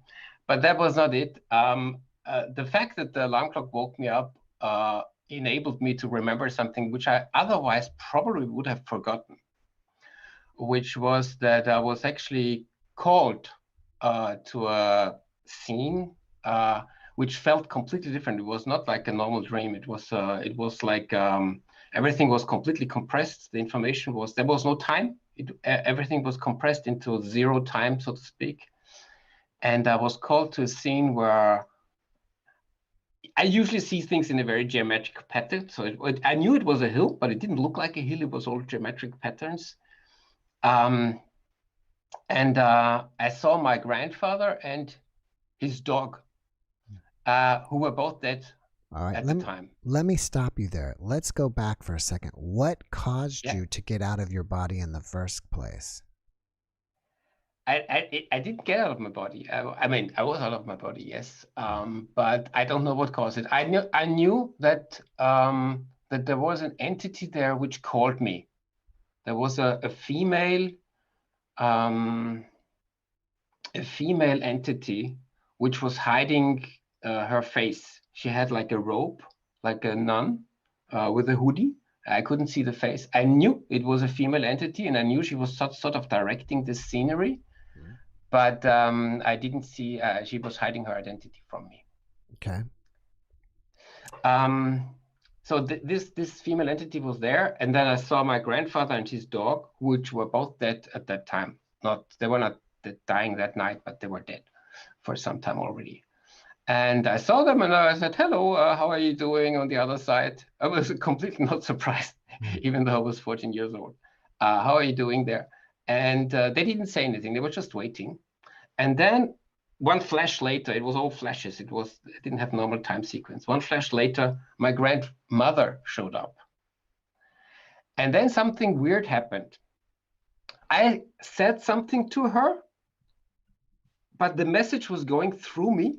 I mean, the message was coming from me, but I didn't make it the conscious decision to send her that message. Somebody motivated me to send that message. And the message was, you don't belong here. It's not your time yet. And immediately after that, she got out of the scenery, and then I got out of the scenery, right? And then, as I told you, the alarm clock rang, and I woke up, and I was like, whoa, that was not normal. But I had a completely different feeling to it. It was, me being 14 years old, my big takeaway message was, big takeaway learning experience from that was, animals have a soul too. Because I saw the dog. Nothing else in the whole thing was surprising for me, but the fact that this dog was there. And I didn't give it a thought that that my grandmother showed up. I was very naive to a certain degree. But then my mother called. She didn't usually call. I mean, you have to think, you have to understand this is me being 14 years old. I'm an old man now, so this is in the 70s. No mobile phones. There was only one fixed phone on the whole summer camp, and it was like coin operated. And my mother had to go through some kind of administration to even find out what the number of that phone is, and then they had to tell me to stand in front of that phone and wait for her to call me. Yeah. It was a very weird organizational thing. And then she called and she said, "Is everything fine?" You know, and I was like, "Yeah, it's fine, but I have this weird dream." And then I explained the dream to her, and then she gaslit me. She basically told me, "Oh, there's nothing. It's just a dream. It has no significance of whatever. Don't forget about it. But we thought maybe it might be a good idea if we pick you up earlier from the summer camp. Is that fine with you?" And I was like, "Okay." And so they picked me up, and as it turned out, they picked me up on the way to close to Salzburg, where Mozart was living 200 years before, because my grandmother tried to commit suicide. Wow. That night.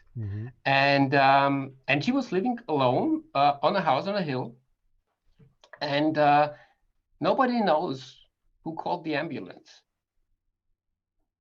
because when they found her, she had so much stuff in her body already that it should have been physically impossible for her to get up and even reach a phone. But somebody called the ambulance. Wow. And they brought her to hospital. They barely got her back to life. And she was depressed, clearly. Still, I was so naive with 14 years. I didn't even think about all of that. They just told me, "She's not feeling well. She's in hospital. She would probably like to see you." And I talked to her. She was very skinny. She lost a lot of weight. She didn't say anything about the suicide attempts. My parents didn't say anything. I only learned about it when I was 30. That was like 15 years later. They told me that she actually tried to kill herself. So I thought that was interesting for it, because I listen to a lot of your shows, and I always hear people being told it's not your time yet, but I was actually the guy saying it's not your time yet. I don't know why I said that, but that's just the fact. No, I think it's a great story, and it's almost like what some people call a shared death experience. Yeah. And you know, maybe at some point after she did it, she realized it was a mistake, and she came to see you. And maybe actually she came to see you, your grandfather came to see her, you know, maybe we don't know her experience. Maybe she doesn't realize it, or maybe she never spoke about it, but maybe he told her it's your time to go back. She didn't remember anything. I had contact with her for 20 years. She died 20 years actually after that, and she didn't remember anything, or didn't want to share. I don't know, but she didn't remember anything about it. She asked me about it when I was about 30. She let me tell her the whole story again, because my father told her when it happened, and then when I was old enough, she talked to me about it, and she found it very interesting, but she didn't want to comment. I don't know. Wow. So I don't know who did what, who arranged what. Wow. Yeah. Well, I mean, I guess we can all speculate on what it all meant. Do you feel like it changed you in any way, whether either before it happened, or, at the time that it happened, or 30 years later when you discovered it all? Did it make any kind of spiritual change in you? It did, but I really only understood very recently that it did. Weirdly enough, I had all the symptoms of people having had near-death experiences without me physically being close to death. I had a depression for 2 years after that. I felt not very much connected to material things. And I had a hard time motivating myself for certain goals in this life. Right. It took me some time. But also I have to say that I was always a very spiritual person, even before that happened. I was having a lot of premonition dreams. I was seeing the future. I was negotiating my future with certain entities, changing the future. That's a lot of stories. That we'll have to get you back we'll have to get you back next week to talk about you negotiating with entities. Yeah, because that's we another can do good that. story on that one. Yeah, that's a long story. Yeah. So, but I Um, had that before and after, but it changed me certainly because, but I didn't realize it at the time. I was too young. mhm. Hmm. Are you a religious person? I'm spiritual, non-denominational. I was baptized Christian, come from a Protestant Lutheran background. Also very much like the people in your program would say after they have this experience, typically that they are spiritual but not religious. I'm very much that. But I didn't see any, well, not in this experience. I didn't see any spiritual entities, any like religious or whatever. No. Yeah. After this experience and all your other experiences, are you, two things, are you afraid of death? And two, do you feel like you're 100% certain that our consciousness is eternal? I'm 100% convinced that our consciousness survives the death of the physical body. Whether that means that it's eternal is another question. Who knows what will happen then, right? There can be all sorts of things that can happen with whatever developments you have after death. What was the first question? Well, let me interject with this one because I got a question from the audience from Faye. Right. And she was wondering if you and your grandmother had a soul contract. And yes. If your soul was and maybe perhaps your spirit was compelled to remind her of that. Yeah, we did, but I don't exactly know what the contract is, but I know that I had a contract with her. And I found out about that later. I did a hypnosis regression to previous lives, and that went unusually well. I was like, first session I was under for an hour, and I had a lot of details. I remember everything. And it was not the goal of the whole session to go to the time between lives. We only wanted to go back to a previous life, but I saw what happened between the lives also. And I saw that those two grandparents, the parents of my father, were actually the ones who were negotiating with me how I would get incarnated again. But it was not them who had the initiative. It was me. I was sort of like a lost soul. I was coming from some kind of family which was almost extinct, and I wanted to come back, and I needed to look for, how can I get into the world in this period? And I was looking for somewhere to attach to. And I knew these two people from a previous life that was very long ago. And then I said, can you do something for me? And they were like, we think we can arrange something. And then they arranged me to be incarnated into that part of their family. But I don't exactly remember what my arrangement was with them. I do, however, remember that that I had contact with my grandmother after she actually really died in the end. Right. And she also contacted me before she actually really died and asked me, is there anything that's still open? Do you still have open? She actually explicitly asked me that. There's the contract. She explicitly asked me, like, is there anything else? And she actually had a list. She came with a list. And she's like, in case you were wondering about this, why we treated your father like this, and in case you were wondering like that, I have this comment and that comment. Does it clear all the open questions for you? And I said, yeah, looks like it. I was not expecting that with this meeting. And then I got a telepathic message from her before she actually died. Like, is it all clear now? And I was like, yeah, sure. I will send that back. And then she died, actually, permanently. But then after that, I went through certain developments in my own life, and I thought, but they could have done this better or that better. And I was thinking about her and both those grandparents. Yeah, they missed out on certain things. And then I got a response from her back, which was she was very angry, like, "What? You're coming up still with unfinished stuff?" Like, I got real. She was pissed off. Oh, She wow. didn't like it. How do you guys communicate? Does she come to you in dreams or what? No, well, it's very rare nowadays because she's been dead for over 20 years now. Mm-hmm. But it was both. It was really direct telepathic communication, but it was also dreams. I mean, I actually think that she still committed suicide the second time she died. But she did it properly, so to speak. That means nobody found out. That I think that. I don't have any proof for it, but it looks like it to me.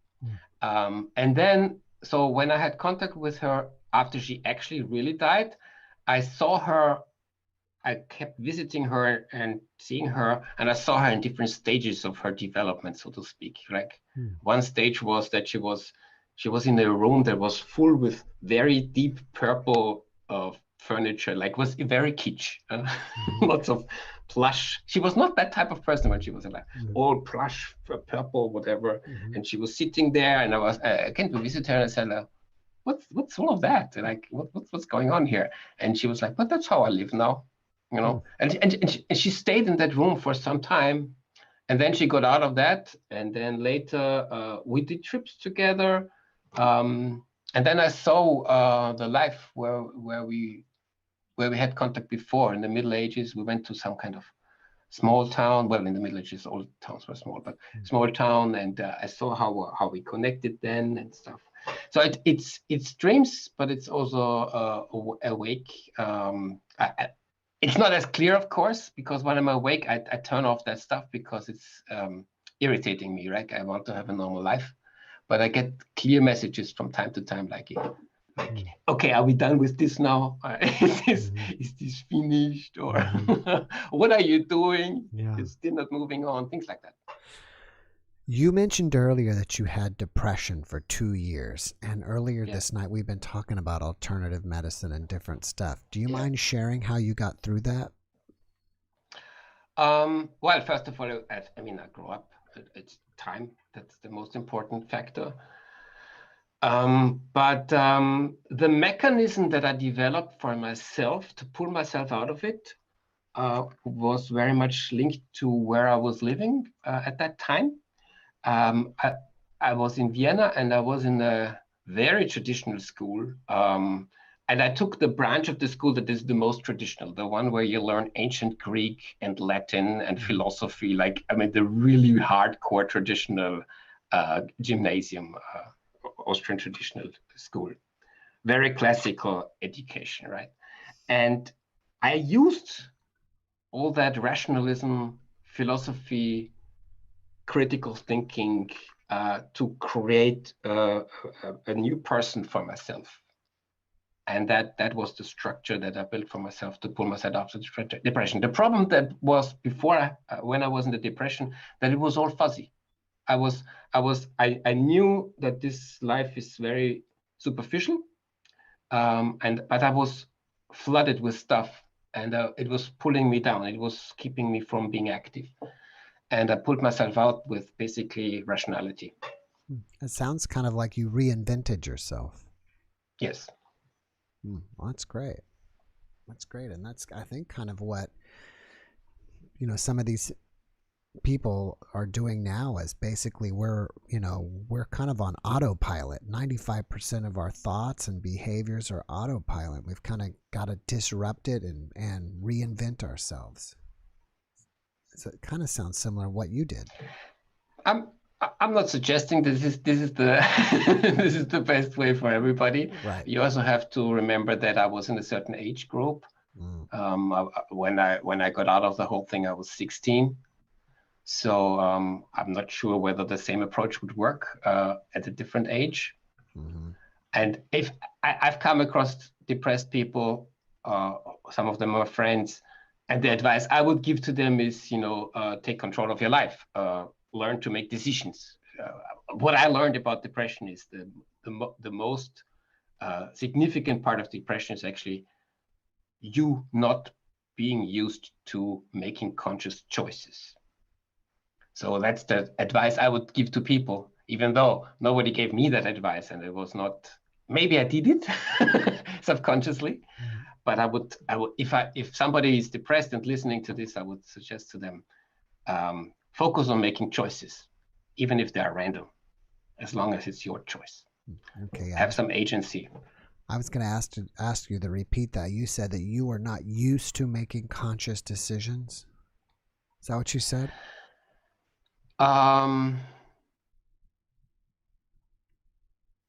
No, I wouldn't say that. No, I think that if I see somebody else who is depressed and what I learned about depression since then, I would think the most important element of depression is people forgetting or getting out of the habit of having ownership of their life and making conscious decisions. Okay. But I did not perceive myself like that. I felt being subjected to a world that I didn't have control of, which was true. I mean, I was a teenager after all. But that was, I think that was not my issue. My issue was really that I needed a structure. I needed to build a structure for myself. Also, I didn't have much reliable structure outside of me to use for myself, because everything around me was very unstable. That's another reason why I needed to have to do it myself. Right. Give me 1 second. Let me make this announcement that there's a lot of people watching right now, over 200 of you, and I've got nobody in line. So maybe there's a lot of shy or nervous people out there. If you're thinking about coming on and you're shy and nervous, don't be, because this is a pretty relaxed deal. Do you feel like this is pretty relaxed for you? Were you shy or nervous? Absolutely. But it's also 3 o'clock in the morning in Austria, and I'm half asleep, so I'm very relaxed. Anyway. So now you're very relaxed. So we're just hanging out, talking. If you're on the fence, and I want to say that I write down that it's from 7 to 9, but for the last, maybe every time I go well past 9 because I keep going until nobody else is in line. But no one else is in line tonight. So I'm making my last call for guests. But before that, I asked you previously, do you fear death anymore? Right. I never did, including when I was really young, and including before this, what I would think now in retrospect was an NDE. It was actually the opposite. I had another paranormal experience. This one consciously produced with halogen with drugs. Okay. Yeah. And in that experience, the entities I contacted basically told me, Oliver, you're right. You don't have to be afraid of death, but you're exaggerating. You have this weird fascination with death. You're constantly thinking about death, and you don't focus on life. Do something with your life. You have life now. So please chill out with the whole death thing. So it was more the opposite, right? I was never afraid of death, but that's not necessarily always a good thing. If you're completely unafraid of death, if you don't appreciate life itself, that's what I was told later. Yeah, that's interesting. Were you like a gothic kid, and really? No.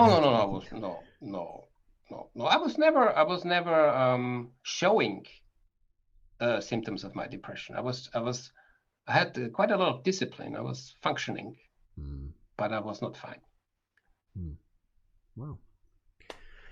Well, Oliver, I really appreciate you, bud. I'm glad that you were up at this time of the night. I enjoyed having my conversation with you. I hope you come back and we talk more about some other stuff you've done. Great. Yeah, I would love to, yes. Next time you wake up in the middle of the night and you can't sleep, you know where we are on Saturday night. Absolutely, yes. And have a great evening, and keep up the good work. Thank you. Thank you. You too. Bye-bye. Bye-bye. And what do I do here? That is what I do. I go like that and like that. All right. So again, I was saying that it's kind of my last call here. There's 236 people here. It's the most I've seen all night. 230 of you, and no one wants to join. So if you're on the fence, jump off the fence. And I have been saying from time to time that my Saturday before Halloween, it's costume optional. I don't know if we should even do like people just come on. You can just come on and show me your costume. You don't even have to tell me a ghost story if you like. I've already bought my costume. I went today to the Halloween spirit store and picked up something that works, but still leaves my mouth uncovered so I can talk. So I have that ready.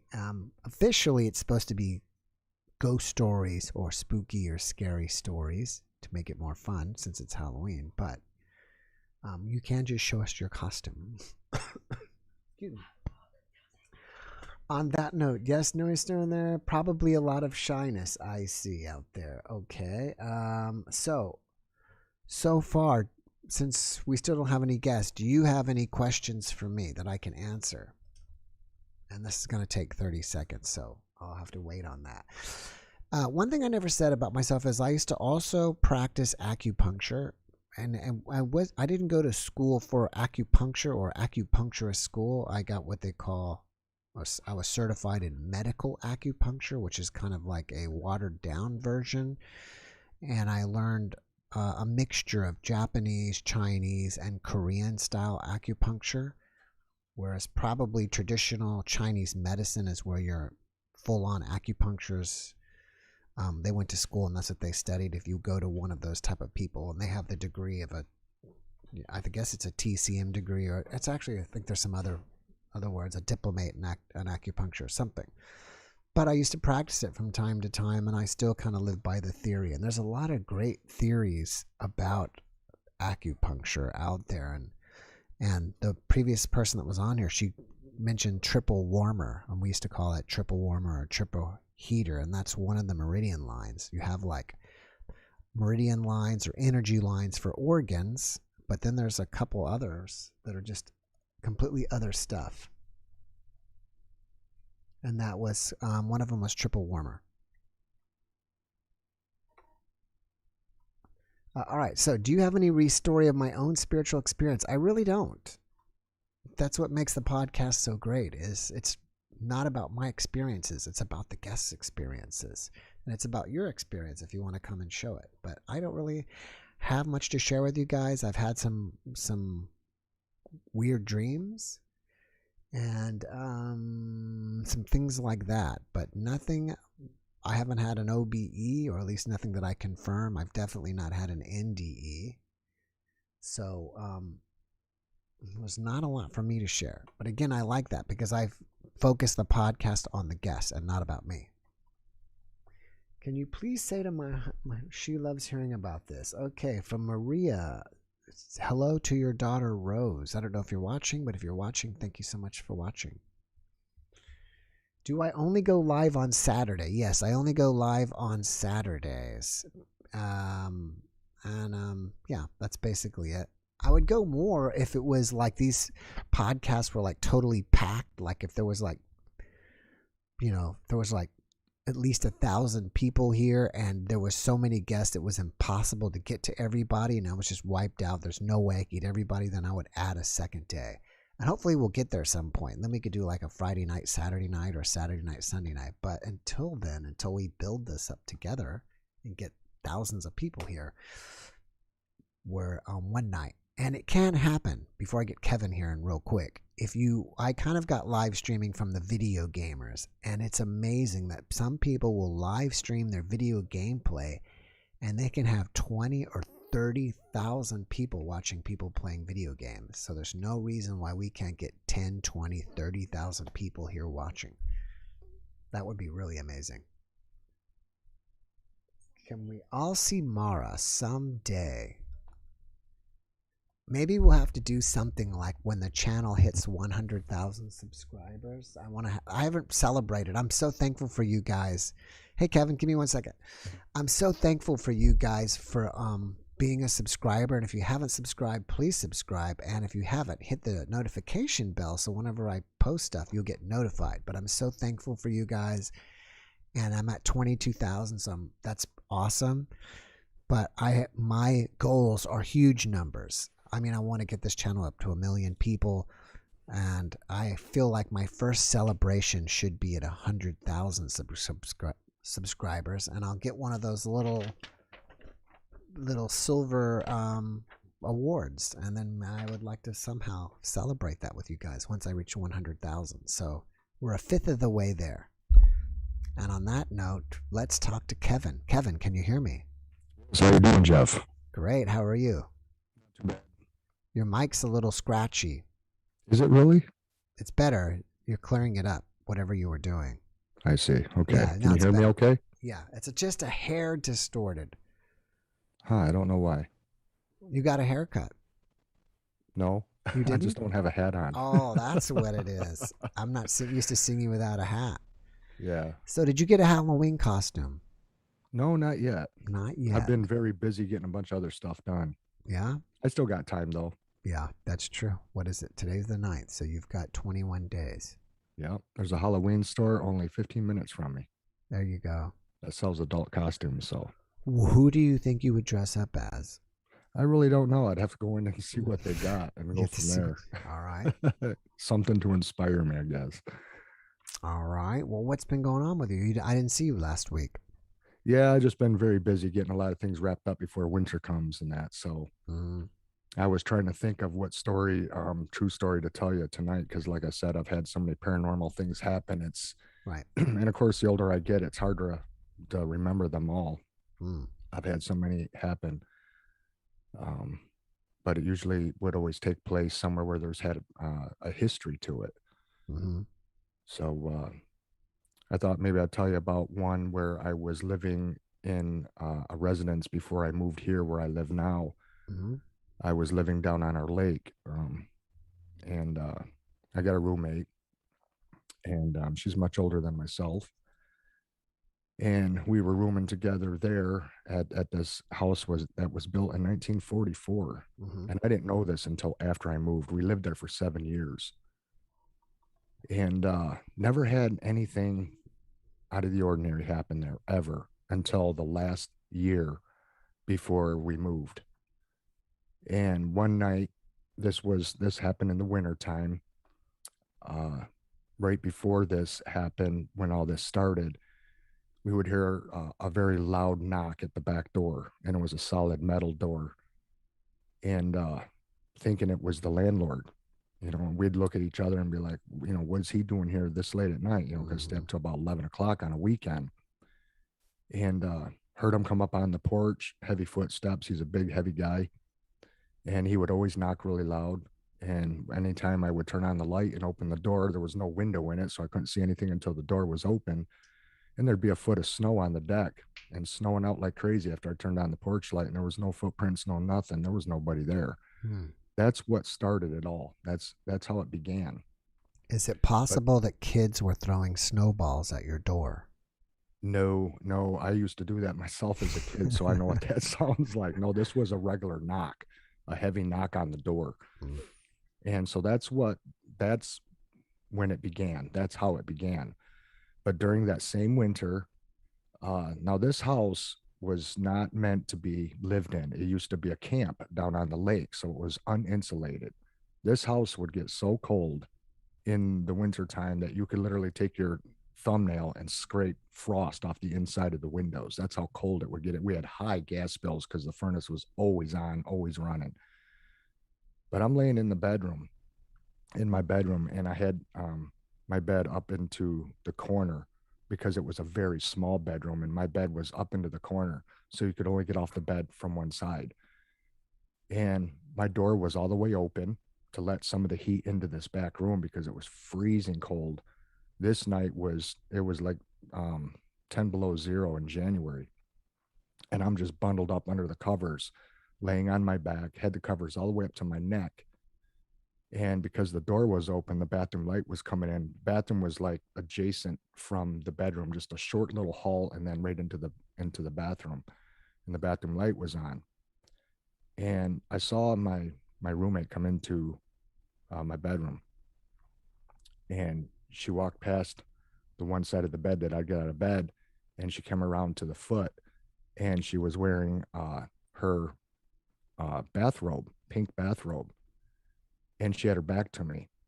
And I'm watching her. She came into my room and right there at the foot of the bed, and then she disrobed, and her robe totally hit the floor. And her standing at the foot of my bed, completely naked, sat on my bed. Now my feet are underneath the blankets, and when she sat on the bed, the blankets went really taut, and it kind of like pulled my feet down, so my feet were like trapped right next to her, and I felt her weight sit right down. And so I'm laying on my back with the covers up to my neck, and I like look up off of my pillow, and I look right at her, and I said exact words, "What the hell are you doing?" Because it was freezing cold in the house. She's always colder than I am, and disrobed completely naked right at the end of my bed and sat on the bed. And so I raised up off my pillow, and I says, "What the hell are you doing?" And she said from the bathroom, "I'm peeing. Why?"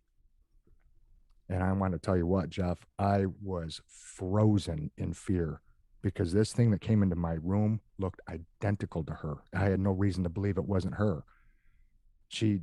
It was her. She came into my room and sat on my bed, and that's why I couldn't understand what was she doing. And little dog here wants my attention. She's cute. So then as soon as she said that, the image just went and it was gone, just vanished right. And yeah, I felt it sit on the edge of my bed, right next to my feet. My feet were trapped under the blankets. And I'll tell you what, if it would have been a warm night, I would have just thrown the covers off and I would have jetted out of that bed, but I was freezing cold, and I was so scared after seeing what I saw sit on the end of my bed, something that took on her appearance, and it was not her at all. Same color robe, same hairstyle, same everything. And sat on the end of my bed, and then there was nobody there. So after she got done using the bathroom, she came walking in to find out what happened, and I told her what happened. So you told her. What did that freak her out? No, she's the type of person to where she's never had paranormal things happen in her life. She's 66 years old. She's much older than me. We've roomed together for years. And so she don't think anything of that stuff. It's always been me that things have happened to in the paranormal world, especially growing up as a kid. But a lot of weird things started happening in that house after the knock started, and then this thing came into the bedroom, making me believe it was her. It literally, Jeff, took on her image, her height and everything, her build. I had no reason to believe it was not her. You know, we were the only two people in the house. It was late at night. And then after that, there was the basement to the house was like a crawl space. It had a very steep staircase. You had to hang on going down these stairs. If you fell, you'd kill yourself. It was just like a dugout underneath this house. This house was old. And like I said, it used to be a camp. So it had no finished basement. This basement, you couldn't even call a basement. It was like a little tiny root cellar. And I had totes down there, and we had Christmas gear in these totes, ornaments and stuff like that. And she had ornaments that were from her mom from many, many years ago. Everything was packaged and wadded up with newspapers to protect it and everything, and stored away in these totes. And it was in the bottom tote in this basement. Well, there was times where, you know, after we'd come home, if I had to go down in the basement to get something, I'd find those Christmas ornaments unwrapped and sitting right on top of the lid of the top tote. So there'd be 3 totes up. These were packed away deep in the bottom last tote that was on the floor, with another 2 totes on top of those. And they were just sitting right on top. Sometimes things would make it up into the house and be sitting out in the open like a knickknack. Christmas ornaments from the basement made their way up into the house. Never could understand that. So as things went on, things started to get really crazy in that house. But by this time, the housing market hit in 2008, and the landlord, because of this crisis, he and his wife needed to move back into this house. So we were forced to move. He gave us time to leave. Right. We were great tenants. And I was actually glad to leave, because that place was, for some reason, just started the last year that we lived there out of the blue. You know, and we were there for 7 years. So that means for 6 years prior to that, nothing ever happened in that house at all. Well, a viewer made an interesting comment. Eustacia here said parallel universe. Maybe you had two parallel universes intersected each other. Yeah, I believe in stuff like that, because even the house that I grew up in, that one was built in the 30s, and that one had evil entities in that house. I've told you a little bit about it before. That was the one where the woman with the dress come down the stairs and walked over me as I was sleeping on a sleeping bag, and I covered up with it, and I could literally feel and sense the material of that long train of a dress dragging over me before it went around through the dining room and kitchen and then down the basement stairs. And there was always strange things happening in that house. And if I got time, I'll tell you a quick story that happened in that house that really bothered me the most. Let me ask you a question real quick. You've been roommates with this woman for how many years? Probably 18 now. 18 years. Do you think it's possible you had a soul contract with her? Even though, you're not in a relationship, but you're like in a living relationship, or knew her from a past life? Yeah, kind of. Yeah, because, it's, I don't know. I just always feel like certain people need my help and for different reasons. And maybe that has something to do with it. I don't know, because we have helped each other a lot through the years and that, but it's more of a convenience thing than anything. Because I got out of a bad relationship that I thought was going in the right direction, and then I come to find out it wasn't. And that was back in 95. I haven't been in one since. So I was engaged to a girl to get married, and she had 2 small kids, and it just didn't work out. So I just gave up on it after that. Right. All right. Well, let me let you go on this one. I've got someone else waiting to get in the room, so maybe I'll see you back next week. Couple things. I've had it's amazing is I was talking to someone recently, an adult that was considering getting their tonsils removed, and after hearing your story, which Kevin was on recently, gave us a whole podcast about seeing angels after his tonsillectomy as an adult. And I told this person, I don't think it's a good idea. First of all, it is very painful from what I hear. It's extremely painful, but it's the last time you'll ever have to go through it. So if you have severe strep throat, like I did, chronic strep throat, and just suffering with that for years, just because I know what that's like, even at my age of 50, if I had to have my tonsils out now because of how bad that was, I'd even do it now. But it is risky because the older you are, I don't know why that is, but that's just what I've been told, and that's what they say. I don't know the medical, reasons for that, but I just know that it's harder to go through it. So I wish that person luck, because I've been there, done that, so I know what they're facing. Right. All right, before we go, Kevin has his own YouTube channel called Getting Along Alone. He has all kinds of stuff up there. Pay him a visit. Subscribe to his channel and see what he's got going on over there. Thanks, Jeff. I appreciate it. All right. You take Always care. Enjoy your show. Thank you so much. You too. You take care, we'll bud. See you on Halloween. I'll see you then. Okay. Bye-bye. Bye-bye. Okay, let's go to Typo. Let's see what she's up to. She was on a few weeks ago and told us her near-death experience. And I actually created a video out of it. So let's see what's going on in her life this time. Hi there. Hey. Nice to see you. Can you see me? No, I cannot.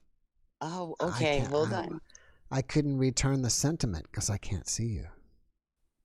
Ooh, thank you for sending that in. Nice to see you. Hi. Wow, where are you? I'm in Tennessee. What part? I just passed Knoxville and I'm on my way to Arkansas. You're going west then, yes. Yes, I'm going west, and I don't normally drive very far from my home, but I was given I was asking for the place to relocate for this period of time, and I meditated as I do for like 3 days on it, and I actually didn't even identify what my criteria was. I just said to universe, just look through my criteria, because I'm so picky and I have so many different specific things that I need done. I need handled. And the next, on the end of the third day, the next morning, I woke up, and while I'm having my coffee, a news thing came up. And it caught my eye because of something specific about a constitutional sheriff had spoken out about something. And it said the town, and I thought, okay, I'm going to follow this because it's the first thing I've seen. And I matched it all with a huge list of, this is my criteria. And it matched. So then for the next maybe 3 days after that, I meditated and just thought, should I go?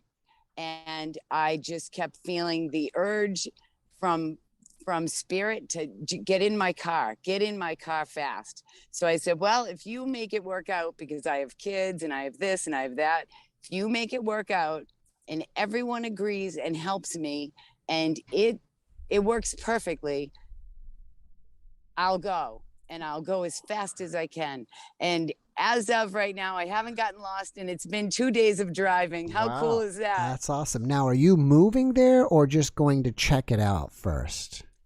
I'm going to check it out, and then I'm going to let universe tell me what to bring. And I have a number of things. It's so funny because when you work with spirit and absolutely let it go and just do it, I have things in my car that I know are for people. And before I left, 2 of the things that I've had in my house for about 4 years that I knew were for people, 2 people showed up in my life the 2 days before and were like, yeah, so I need this crazy thing. And I'm like, hold on a minute. You can have it. I've been holding on to this for 4 years. So listen, I didn't even want to talk tonight other than to say, you want 1 million viewers as fast as you can, right? Yes, I do. And you have everybody here, and we're all open-minded, and we all know that we can connect to spirit to some level.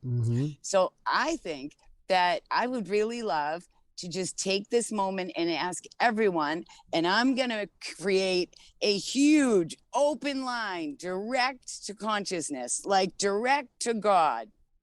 And as I do that, and now, boom, I am on. Please, everybody listening, take just 10 seconds and just send that message up with me and let everyone know, anyone out there that's been wondering what to watch, they need guidance, but they need something that matches our frequency and they don't know where to turn, open up that channel and say, yes, here it is. Send it out to people, friends, grandparents that are looking to help their grandchildren, all over, just to send out a wide array that says, join, hit this button, find a way, open this line, and the spirits involved with all of our watching, because we have family and grandparents and friends all in consciousness, all connected.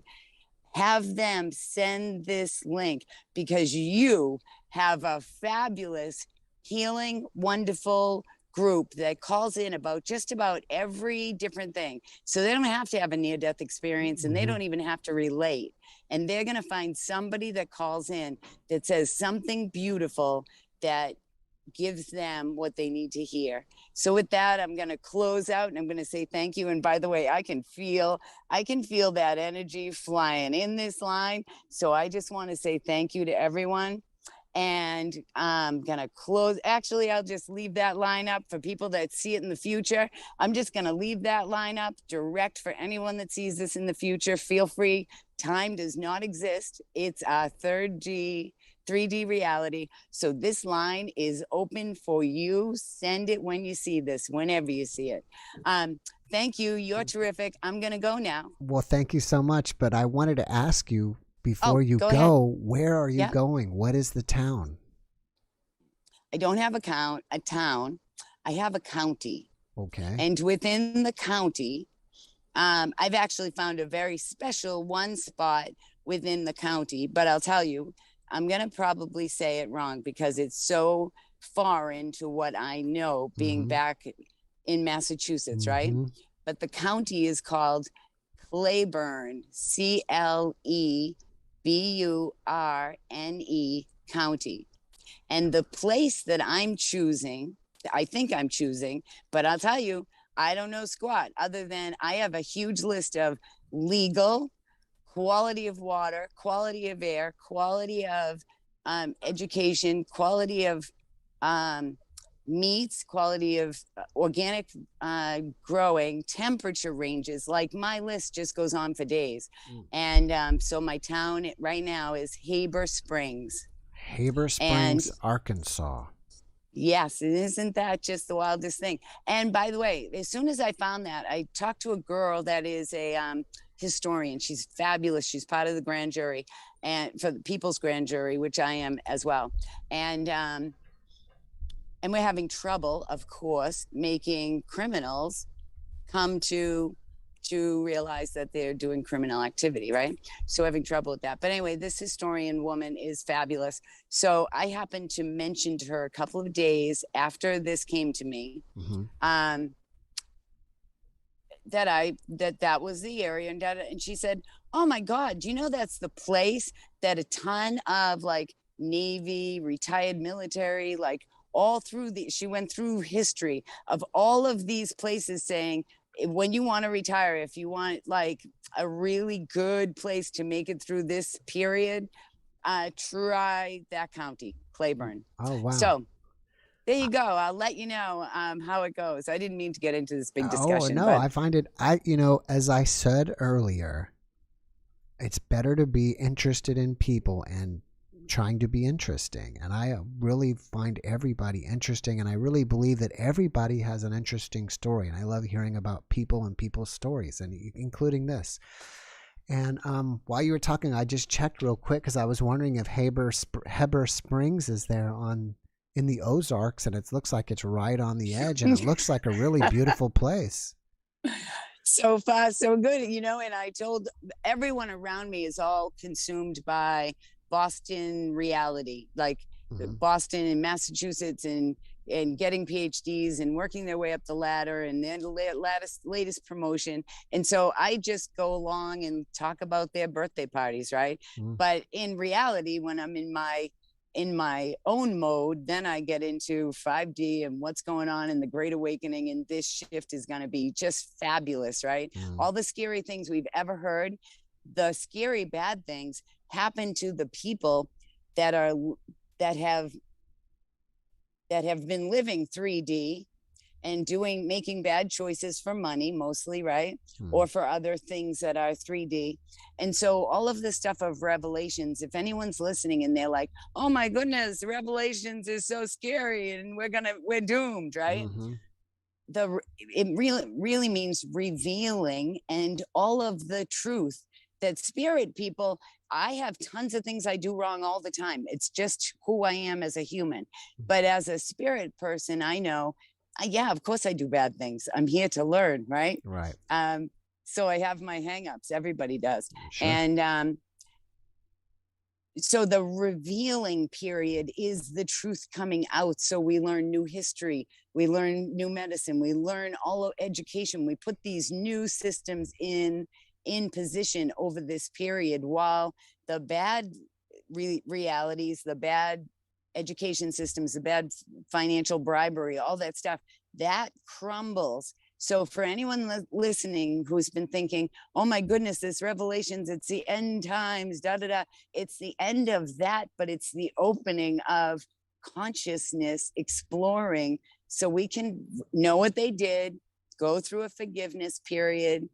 And the people that need to leave, that don't want to go through this, that we're like super populated right now because people came to see what this is, to understand how it feels to be bribed, to understand how much you need money to live, right? To feel that I'm torn between, I know it's the wrong thing to do, but they'll give me a bonus, so I'm going to do this job anyway, and I'm going to out this person because I'm going to get this reward.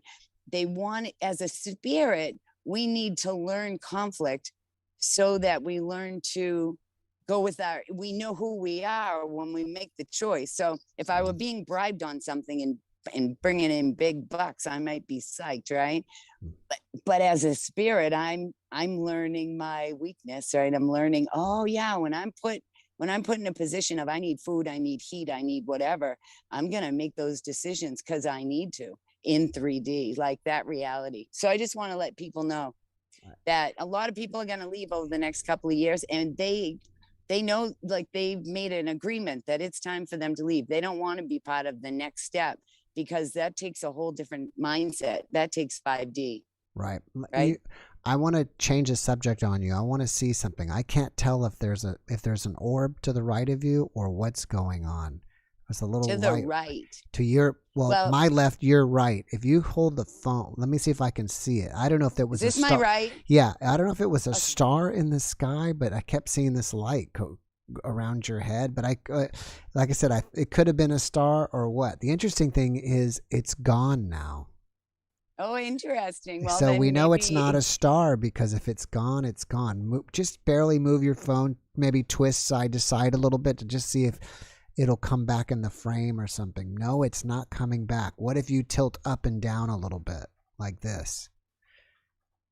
Nope. And go the opposite way. Nope, I'm not seeing it. So maybe up there, maybe it's there's a reflection from the light. Maybe that's what it is. That's probably what it is.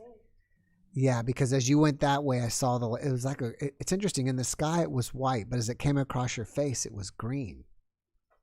If it's going to help me make a nice trip all the way 2,200 miles to see this place, and I would just want to feel the water, and I want to feel the land, and then I'm turning around and I'm bugging right back home. So if it's going to help me, I hope I do have something, an orb around me. You're welcome, God. Bring all the positive vibes you can. Yeah, I'm open. Don't go yet. Let me just say this to somebody. Mo, try getting in again. I think over many times you've had difficulty getting in. I don't know. It's something to do with your phone or your internet service. It's as far as I know, it's nothing on my end. But I hope you can see if you can try one more time. So back to you. You're only gonna stay a couple days. I mean, why don't you stay a week at least, or a couple weeks to really get a feel for the place? You know why? Because I'm such a sensitive human, and my gut says that I'm going to be there for 3 days to stay, and then I'll have my answer. And the other thing is that one of your guests, really cool woman, a blonde woman, she does readings. She was sent back after an NDE, and she was just on a little bit ago. Christy is her name. I'm gonna get that wrong. Maybe anyway, Kathleen. I'm not Kathleen sure, but I'll put it. Excuse me. Health Solutions, Health Solutions, and she gave her telephone number right on. Yeah, I remember her. She's the only one that ever gave out their telephone number. Yeah. When I get back into the room, I'll put it in the text, in your chat, so people can look it up if they want. Anyway, hands down, she was the best reading I ever got. Wow, cold turkey. Amazing. I'm not kidding. And I love that stuff. I do it for people, and I love to let them do it for me, just so I can see how much is coming out direct from spirit. Anyway, she was fabulous. So I had a very short meeting with her, like boom, boom, boom. And I talk, right? So anyway, I get on. And I say, yeah, I'm going on vacation. Didn't tell her anything else. I saw you on this program. You were fabulous. So I want to say thank you for putting out that information. I'm going on vacation, so I'm just wondering. Boom. She started rocking on. She was like, oh yeah, so if you stay, your family's going to be fine with it. They're not going to come out because your kid has to finish school, but then it will work out. And if you go back, and she named the place. She named the building. She rocked. She was great. Wow. So, yeah. And interesting. I said, how long will I be there? And she said, I'm thinking 3. Now I was wondering, is she reading my mind? And I keep thinking I only need to stay 3 days, or is she taking that from consciousness?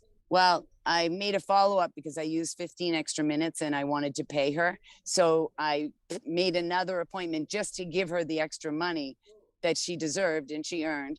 And when I did that, I made a 15-minute extra time just to say, hi, I don't need the time. This is to pay you because you were fabulous. Oh, wow. And so when I called her, she called me for the second time. And I said, I don't even want a reading. I just want to say thank you. And I said, but I'm curious, were you reading my mind? You said a number. You said I would be there for 3. I said, were you reading my mind, or were you taking that from consciousness? And do you know the difference? Mm-hmm. And she said, 100% of my information comes only from consciousness, and I don't connect to anyone's mind. And I was like, oh, cool. Well, wow. So I'm going for 3. Cool. Yeah. Right. But I'll call next week and say hi and let you know how I was going to say, you're probably going to, if you're in Tennessee, you probably be there tomorrow, if not the day after. So, and then, and in 3 days, that's 5 days. And so I don't know how long, but, maybe by next Saturday, we'll catch you on the way home. You know what? That would be a blast. We'll have a follow-up. Let's have a follow-up. I think that would be cool. And you know what? Thank you. And you know what else? I would love to go on your show to have whatever you can give me, like even 20 minutes or something. So I don't feel like such a hog when I'm on this one calling into you, because there's so much cool stuff that I don't want to take up all this time. So if you could schedule me in, I'll happily wait till November. And I hope when I go to get scheduled, you're so booked that I have to wait till after Christmas just because you're so booked. Well, thank you for that. All right. And I don't know how to send you money on the YouTube thing. Do you have a PayPal? No. To donate so I could be a member. I appreciate that. I mean, you can, under every video, I think it says join right under the video. If you click join, you can just be like a monthly, people give. It does something weird. I don't know in YouTube. I don't know. I've never joined anybody, so I've never actually been through the process, but I mean, it can be as low as $1.99 a month. Everything helps, and I appreciate anybody who does that for me. Could you just put a PayPal address up? Like, could you do a Jeffmara at PayPal or whatever, and I could just use that? And I joined your Discord, and your people on Discord rock. They are fabulous. That's great. Fabulous. It's kind of created a life of its own. I'm rarely there. I just set it up for you guys so you guys can have a community. I did it for the audience, and I think it's a great thing. But it's really I kind of pop in from time to time, and there's so much traffic on there, and so many people talking and posting and doing their own meetings. It's like I said, it's taken on its own life. So I'm happy to see everybody take advantage of that. That's fabulous. There's a lot of people that are in spirit mode already. They're in the mode that we talk about, but they're stuck in very 3D realities, like in places where people don't have any idea about that. And now is a time of movement where many spiritual people are being told to move and begin communities, and communities where they're going to be part of the regrowth, right? They're going to take care of enormous amounts of people in communities. And so I'm not saying anything, but there might be one around in Arkansas, maybe in a little bit. And in your group, there's also talk of other ones. Right. And when I found that out, I thought, oh my God, this is great, because there's got to be an underground railroad where we trade in those communities. We trade goods and services, right? Right. Tech things, high tech things, all that stuff. And so I was just so pleased to see that happening on Discord. If you hear what I'm saying and it matches you, find a way to get on Jeff's Discord so we can talk. Thanks so much. Have a great night. Great seeing you. Bye. All right. You Take too. care. You too. Bye. Bye-bye. All righty. So that'll be interesting if we hear from her next week and see where she's at. I had someone pop in and then they left. Someone asked me about the dreams I've had before. Just the main dream I'd spoken before a couple podcasts back, Saturday nights back, was I was at a cafe somewhere there with a friend and somebody I had never met in my life before. It was as real as I'm sitting here now. And the guy was telling me the global warming was because of the shape of the earth that travels around the sun had changed by a few degrees. and then the path around the sun had changed, and that was causing global warming. Why would I ever dream of that? I have no idea. And that was something that just kind of, I'm still talking about it. The dream is faded for me. So it's something that is faded. But in the beginning, it just,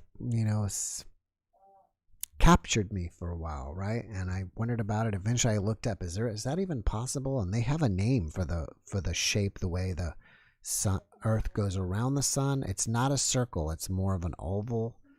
And, how that's changed or not. This is many years ago. And whoever, WebSurf guy, thank you so much. And for everybody else who gave me a super thank you tonight, which is basically a donation, thank you very much. I really appreciate that. So, I don't have anybody else. There's a lot of you guys here. I'm going to say this is my last call for you to share. Otherwise, I'll see you guys next Saturday. I'll give you a minute here. And I was hoping that Mo would finally make it in, because I'm pretty sure he's tried, but this is maybe his third week, if not in a row, but his third time. And for some reason, I don't know why his phone is not working. I guess he just isn't able to get in, or it seems like he's here and then disappears. I don't know. Zoom is a weird thing, I guess. Maybe it just does something, or if you remain,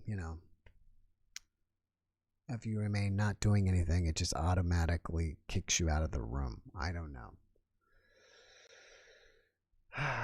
But on that end, but with that, I guess that's about it. I want to tell you that the video that's coming tomorrow is with a hypnotherapist and an author that he hypnotizes people and goes through their NDEs. And this is a very different way he does it. I've never heard of this before. Instead of taking you back through your NDE, the way I understood it is he puts the people literally back into their NDE in real time. So it's not going back, it's putting you back into your NDE. And he's done enough people where he has a book about it, and we talk about it. And so imagine if someone went and, during the NDE, they saw their guardian angel. Well, now when he puts them under hypnotherapy, they go back and they're in real time again with their guardian angel. So it's something different. It's almost like he's causing another NDE. So I hope you guys like that one. That'll be tomorrow's.